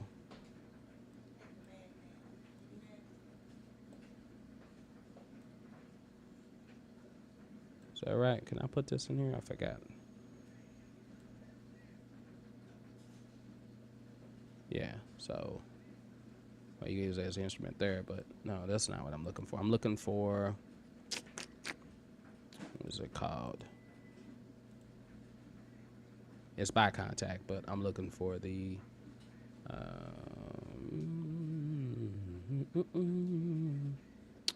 Complete Control. That's what it was. Yeah, that's what I'm looking for. Complete Control, I think. So you click on it, yeah, and then you could just drop. I can drop sound in there, and then then I can fine tune it. I can change the pitch. I can do some things with it. I can map it to different keys, etc. And then now what I do is I would just go through and I can. Oops, sorry, I smacked my mic. Then I can go through and I can actually just record into that track, something different, or I can just sample different parts of it. Yeah. Let's see. Sorry, my PC specs is Intel. Okay, i3, cool. 12th generation, 16 gig RAM. Yep, 500 gig storage and MSI motherboard. This is good for music production. That is perfectly fine for music production. The main thing comes down to memory, and recommended for pretty much most DAWs. No, let me say. The bare minimum for most DAWs is 8 gigabytes of RAM. So recommended is 16 gigabytes. And if you got more than that, you're definitely fine. 500 gigabyte storage is great if that's all you're going to be doing is music production. You can always buy more external hard drives because I'm telling you, you're going to need them. I built this PC myself, so this has a 6-core. This is an Athlon chip, not Athlon. What is it called? Shoot, I forgot. But anyway, long story short, I got an Asus gaming board in here, so it's a gaming motherboard, and I have 16 gigabytes of RAM. I need to update the RAM. My problem with updating computers is that when I get ready to update it, it'll be like, oh, I'm sorry, the memory that you use is no longer available. And that's how I feel like it'll be when I finally upgrade it. It'll be like, oh, dang, now I got to go buy a whole new hard drive, a whole new memory, whichever. And space-wise, so I have a 250 gig SSD. That's my main hard drive for. Then I have a 500 gig, which is extra. And then I have a terabyte, which is here. I have 3 of my old hard drives from my other computers. One is a terabyte. So you got to have space. That's the main thing comes down to space and memory. A fast CPU will definitely help. So normally, if you're doing music production, is fine. So, but if you was doing like video production or doing a lot of video editing, stuff like that, I would suggest having like an i5 at least, but i3 should work perfectly fine. If you get to the point where you're feeling like your computer can't handle, all the different plugins, I'm sorry, my brain is going everywhere and I'm hearing a lot of noise in my place. But if you get to the point where you feel like, man, my memory, like every time I get in Cakewalk or something like that, stuff is freezes or I got that may have that you're using losing connection. connection. I hope it's back up. Hope it's back. Hopefully you can hear me.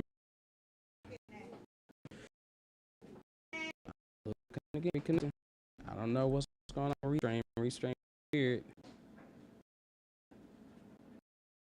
Cut this off. I might have to cut it off eventually. I wanted to go at least 2 hours.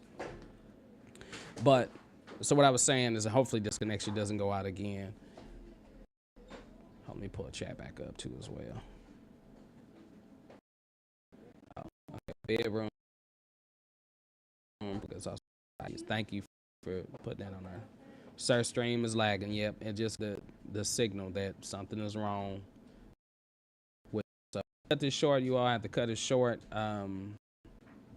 because I don't know why Restream is just all of a sudden acting crazy. It went fine, but hopefully it's back up. Let me see if it's back up. Let me exit out of this real quick. Exit out of this.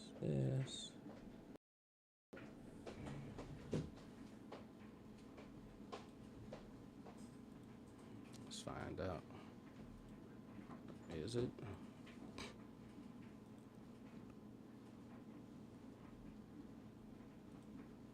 Still good? Let's find out. Control, so you click on it, yeah, and then you can just, okay, all right, okay, so we still streaming. Okay, I just want to make sure everybody's still there. I'm sorry, y'all, I apologize about that. So what I was saying was that, what I was saying is when you're dealing with memory and you feel like you're having a memory issue, make sure you have all your programs closed, that you're not using anything that deals with memory. Pretty much every program, you can't close everything, but any additional like YouTube or Google, if you got all this stuff open, it does definitely pull more memory. So you want to make sure that you have absolutely nothing unnecessary open while you're dealing with Cakewalk or any other DAW for that matter. And then also, if you're dealing with a lot of effects, make sure you freeze the tracks. Make sure you temporarily freeze them, export them, whichever. Freezing will allow it to basically get rid of the resources that it's consuming, because it's not trying to think of processing on the fly. Like, it's not doing it in real time. Now it's already embedded in the track. So that's always good to do too as well. But yeah, thank you for all these good questions, you all.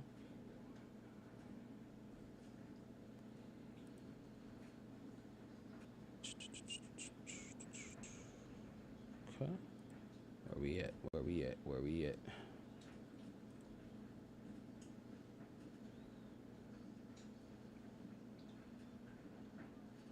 Okay. It's like kind of weird that I feel like I did something for 1,000 subscribers, but don't remember doing anything. Okay. For those that are new to this channel, let me just give you a little brief overview of what I have on this channel. So, I know some of you all have been here, but some of you all may be new. So, sort by. So I have a bunch of series, a bunch of playlists on here, but I have my Cakewalk. Cakewalk is if you're looking for information that's got all the little effects and stuff like that, the video editing tricks and all the good stuff. This is the go-to playlist. So these videos are anywhere between 2 minutes and 10 minutes long. So for the most part, unless it. So I have in here, let's see. So wow, 67 videos down here in this playlist. Actually, this should not be in here. Let me remove that. Okay, so yeah. So anything from like how to set up your first project, set up your tracks, how to make beats easier, recording audio. Actually, this one shouldn't be in here either. Okay. Punch recording, so how how to punch in, punch out, mono versus stereo. So some who was that earlier that asked me, Jay asked me about the whole mono versus stereo war. This video covers that, so definitely you can check that out. I introduce you to this is another sampler, the TX16WX. this video is going bonkers. Basically, no audio because a lot of people have trouble with Cakewalk sometimes, and then that's okay because sometimes you do have trouble, and you know, dealing with distortion, recording keyboards, how to transfer data from one DAW to another. So if you're a person that's working in Cakewalk, but you say, hey, my friend is using Pro Tools or FL Studio, how to transfer to that. And then like if you have no interface, you know, how to record in Cakewalk even without an interface, how to mix vocals using a vocal chain. So these are like a bunch of videos that are a reverse, reverb. So there's a bunch of stuff to look at. And if you're a person that says, my vocals sound like chipmunks, I made a video just for you, specifically for you. All right, so yeah, it's a lot of good stuff in here. And then I have, let me go back down to, my vocal range is E2 to F4, which with falsetto, my vocal range is E2 to C5, and my age is 15. Is that good for pop and hip hop songs? Yeah, it does not. You know, nowadays with music, it doesn't even really matter what kind of range you have, because most vocal parts that are in today's hip hop and pop songs don't span more than an octave, basically. So yeah, that's a really good range. If you have anywhere over an octave, traditionally, vocally, they say most people have at least an octave and a half, right? That's real good tone. But of course, most people really have 2, 3, 4, even 5 octaves of range.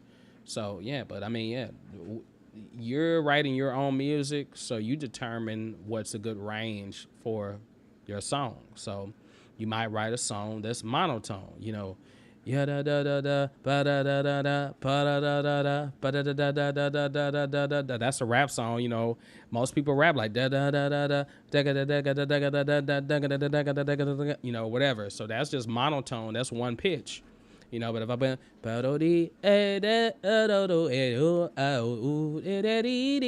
you know, now I'm moving around, but they're still all within one octave. It just depends on how wide of a range you want your songs to be. Now, if you want to be, you know, and you're going way up there and coming down low, then yeah, then you probably need to have a good range. So yeah, man, you start making songs, you know, make them songs. Don't let anyone else tell you what you need for your song. It's your song. So let me see what else we got. And then Just the Dolls is going to be exploring different dolls that I cover. I've been exploring waveform free, and then my long tutorial series. So I don't know why that came up when I started playing. My long tutorial series, or anything that's over 10 minutes long. So I don't like the way this looks. I mean, I just didn't like the way it came up like that. I was trying to view playlists like that. There we go. Oh, that's the wrong one. Sorry. Clicked on the wrong thing again. There we go. Look at it this way. There we go. So, yeah, so Jacob Collier was the last video that I uploaded to this. So my live streams I put in here. Any tutorials that I do, that's my Waves vocal preset. Ultimate Guide. This is like a cool video I came up with. It didn't grab much. You know, I guess people weren't interested in it. But if you're a person that says, hey, I don't have any professional microphones, I don't have a cheap microphone, I just got a gaming headset, well, I show you how to record vocals and get a decent sound using your headset, you know, gaming headset. Anything about MIDI, you can learn about MIDI basics. Mixing, definitely a lot of mixing tutorials. So these are like my bread and butter videos. A lot of these videos are the ones that really set this channel going in the right direction.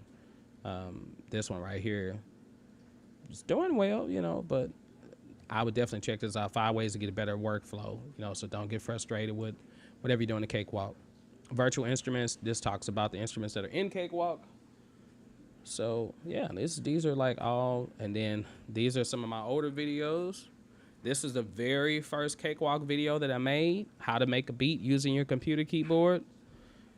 So, yeah, I mean, wow, let's look at that one real quick. The one was I don't need to stress that out any, but Woo.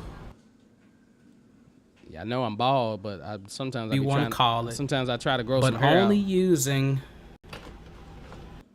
This is lagging. your computer and your keyboard, and of course, your mouse. All right, and so you probably asked me, okay, well, what's so special about that? 3 years ago, What's special about it is that because I do have a key. February 10th, 2021 is when this video came out. This is the first cakewalk video I made. And then I think at that time I had 14 subscribers. So I believe I might have been listening. I can't even remember because I created a channel a while ago, but I never did anything with it for real. So this is still a helpful video to some, 328 likes. So Hope it's not real loud. Let me turn this volume down just a little bit because I don't want to this, Okay, and then you can. All right, so got it. yeah, I had that condenser mic. I still got that condenser mic. That condenser mic picked up everything. You hear everything in the room. So which is why I switched to using more of a dynamic mic. I think it does make the sound a little better. But like I said, once again, I think I was using my Scarlett. I didn't have all the tools that I have now, so makes a big difference. You all, this is all just about celebrating because did we hit 4,000 subscribers? I don't know if we did or not. I was like, somebody said happy 4,000. I hit 4,000. Yeah, man, I hit 4,000, man. Tiger, man, right on.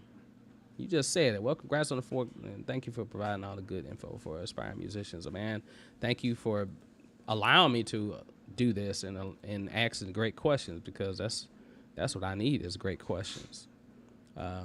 Y'all don't even, my Poor Engineer series, people sleep on this, Look, I got a little comedy series. Nobody even watches it. I know somebody probably watch it, but it all started with this episode. No, hold on. Where's one at? Oh, is this one? Oh, okay. Hold on. Let me do that. I did that wrong. Date published. Got it. There we go. So I have this series. It's called Poor Engineer. And I even have merchandise for it. And I created this Poor Engineer because I wanted some diversity on this channel. So this channel really is Just a Norm, really is my artist channel. So in case you didn't know that, it's an artist. So I'm an artist. Yeah, it's T-Grill. Gotcha, T-Grill. And it stands for Time is Your Greatest Real Adversary in Life. That's dope. I like it. I like that, man. T-Grill. Okay, gotcha. Thank you for correcting me on that because I know I'm bad with names. But if you like comedy series, this kind of plays off of me because I am a engineer, so I normally do a lot of live mixing and stuff like that. So this is kind of based off of what engineers have to experience when they're on stage or when they're on the side of the stage, or what musicians and singers have to experience when they're dealing with an engineer that sucks or that's garbage, basically. So yeah, I'm gonna play some of these videos. Yeah, I'm just chilling today, so like I said, but. Oh, what a night. Ooh, God. Ooh, I'm turning you down. Please. Yeah. Y'all find this guy, man. I can sing better than that. Oh, my God. Everything is going down. Nothing for you. Said I know what to do.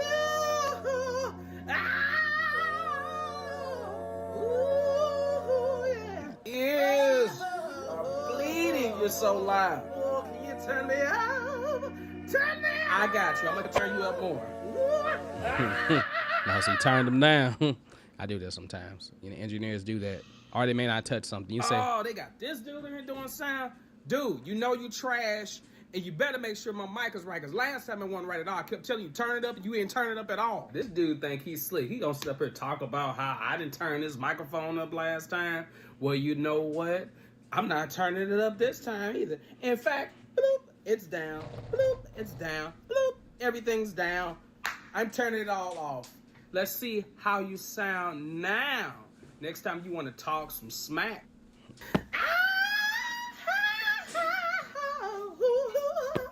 I'm gonna get this thing. I'm gonna get it. Okay. Up there in the monitors. Okay, I'll turn it down. Yeah, that's better. Sometimes in life.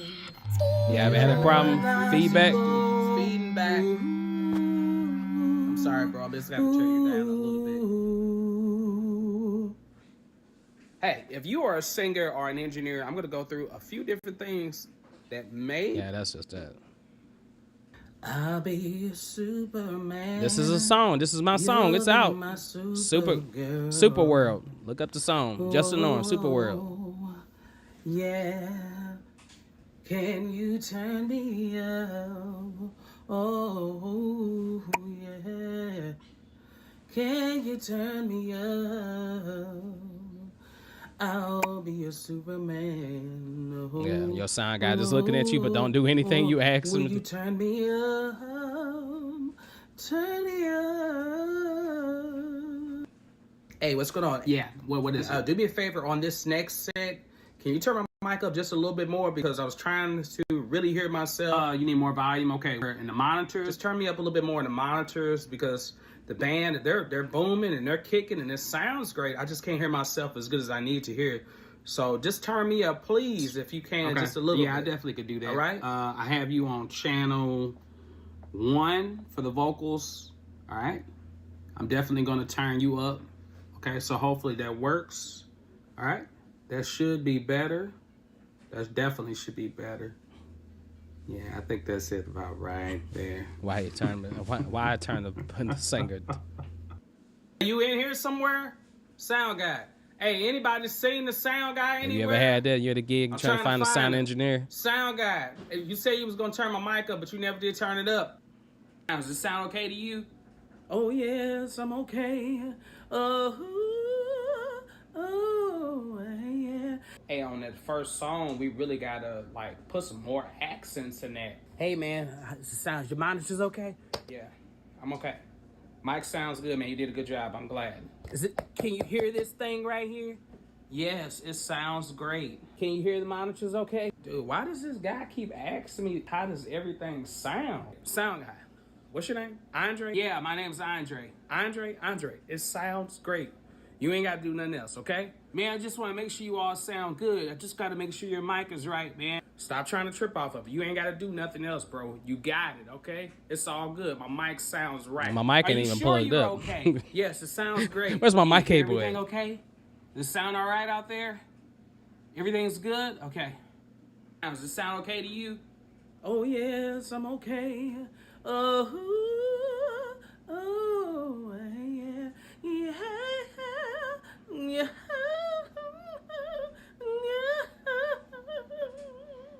yeah.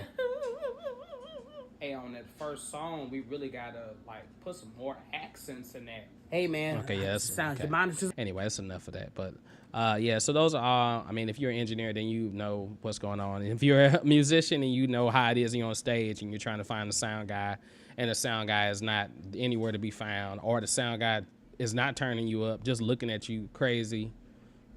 Anyway, all right. Chanda, you got sir, I want to track US people, okay, using my song. Sir, can you tell me what kind of music most US people like?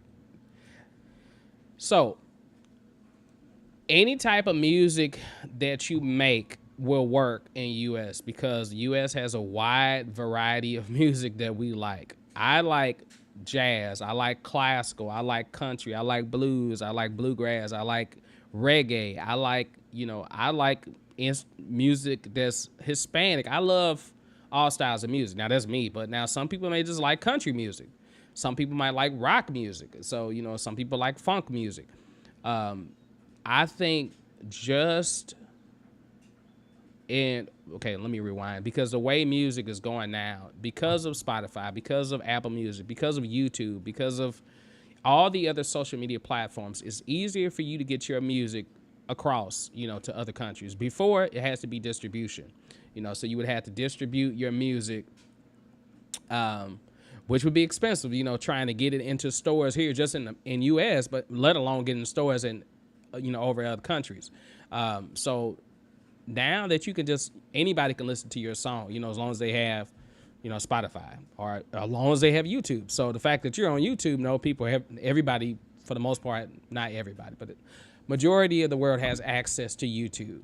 So if you're making a song, make the song for you. Like, don't make the song because you're trying to get people to listen to the song. Make the song because it's a song that you really like. Now, if it happens to turn out to be a country song that's Indian, shoot, great. Like, somebody's going to be hip to it. So if it's a song that's, a rock song and it's an Indian, do it. If it's a song that's a more Indian tradition, then do it. Because people here in America or in the U.S. are Indian and they listen to Indian music. So I have, people at the school that I work with there, some of them are Indian. They listen to Indian music, So don't feel like you have to cater to just U.S. people, because I have music that did okay here in U.S., but it actually did better in other countries. So, it's just make great music that you love. If you love the music and it's a story and it's a part of you, then it's going to hit somebody here in U.S. Some people is going to listen to it. Now, the thing about, promotion is key. So if you really want it to hit U.S., you got to promote. Like, and I don't even do this myself as much as I should. So, yeah, you said the same thing. Yeah, good song is good song. So yeah. I mean, that's how it is. Like, sometimes you put a song out in U.S. might not be the ones that listen to it. It might be somebody that's in another country. But the more you promote, and it's so easy to promote now. A friend of mine, not a friend of mine, but not a friend of mine, a person that I look up to, okay, Divine Terrell. So, and he has his channel, Help Me Divine. I really like his channel, and I really like his music. Been following him for a long time. He has been, he'll get in, he'll make do a live stream, make a beat, record a song, and then over time he'll finish the song, he'll release it. So he releases a song, but now it's not just releasing a song. He makes, you got the full video. He makes short clips of the video. He might do multiple clips for one song, and he's posting it, maybe once a week or something like that. Jake, not Jake from State Farm though, but Jake, spelled like JV, was VKAE, had his song, I forgot what the name of the song is, a beautiful song, copyright reason why I'm not gonna play it, but he had a beautiful song, and he was on that song like crazy. Like, he was talking about the song. He was playing, this is the piano for the song. Then when the song came out, there was like probably 25, 30 videos used to produce that song. I mean, not produce, but to promote that song. So he was like, oh, this is my teacher from high school, or, this is my piano teacher. I'm letting her listen to my song. Or, oh, I went to the mall and I ended up playing my song. Or I sent my song to someone, airdropped it to them so they can listen to it. That type of promotion, which is free to do now because of these channels like YouTube, Instagram, X, and all of that, then you could just promote your song to everywhere and then hope that someone will pick it up and like it.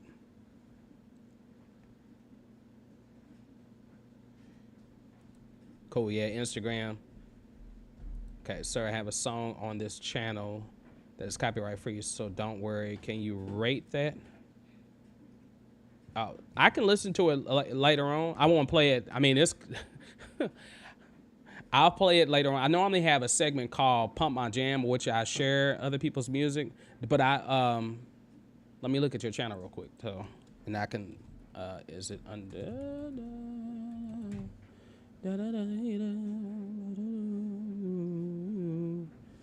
Okay, which channel is yours? Hold on, let's see.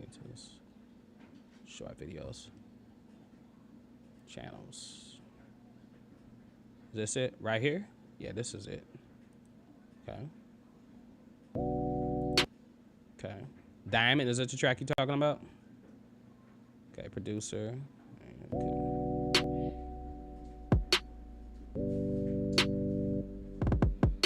Okay. I like it already. You know, shoot, it already sounds good already. Okay, producer and China and the one song, closing okay, music label. Okay, is it just a track, or is it like a song itself? Is this just like a beat, or you rapping on it, or you got somebody gonna rap on it, or it's just a song that you're trying to promote?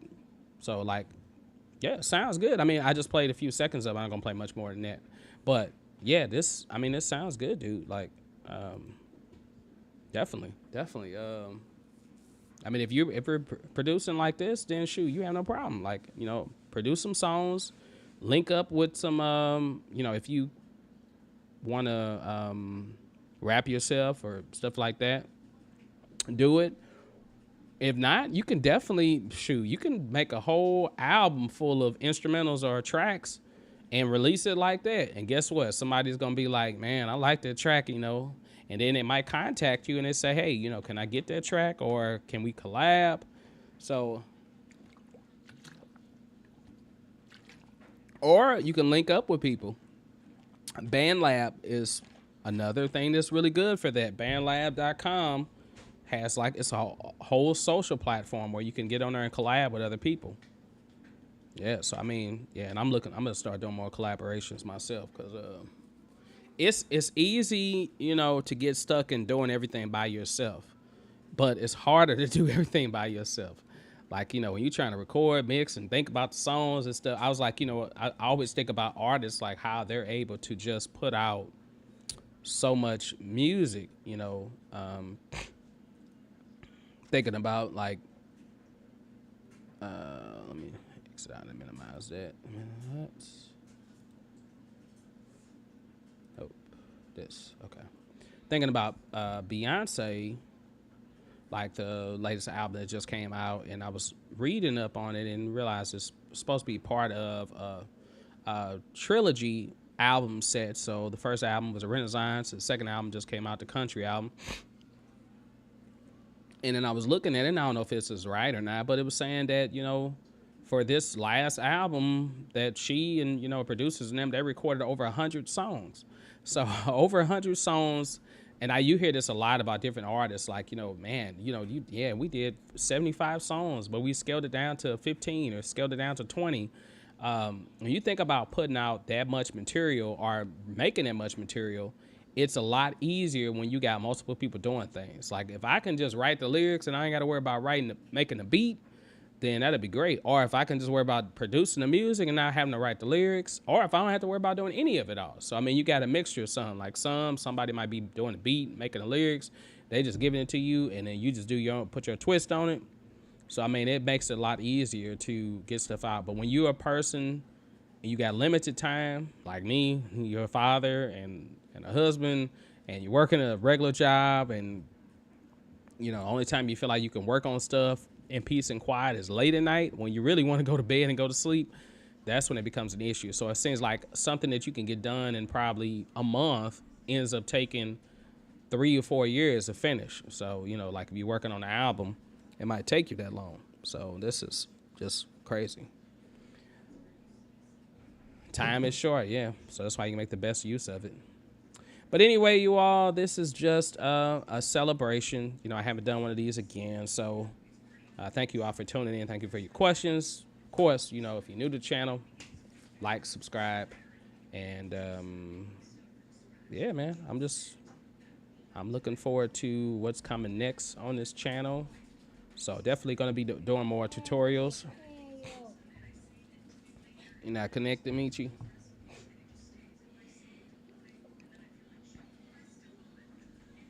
Just restart your computer. I mean, not restart your tablet. All right. But anyway, let me go get to my family, you all. I love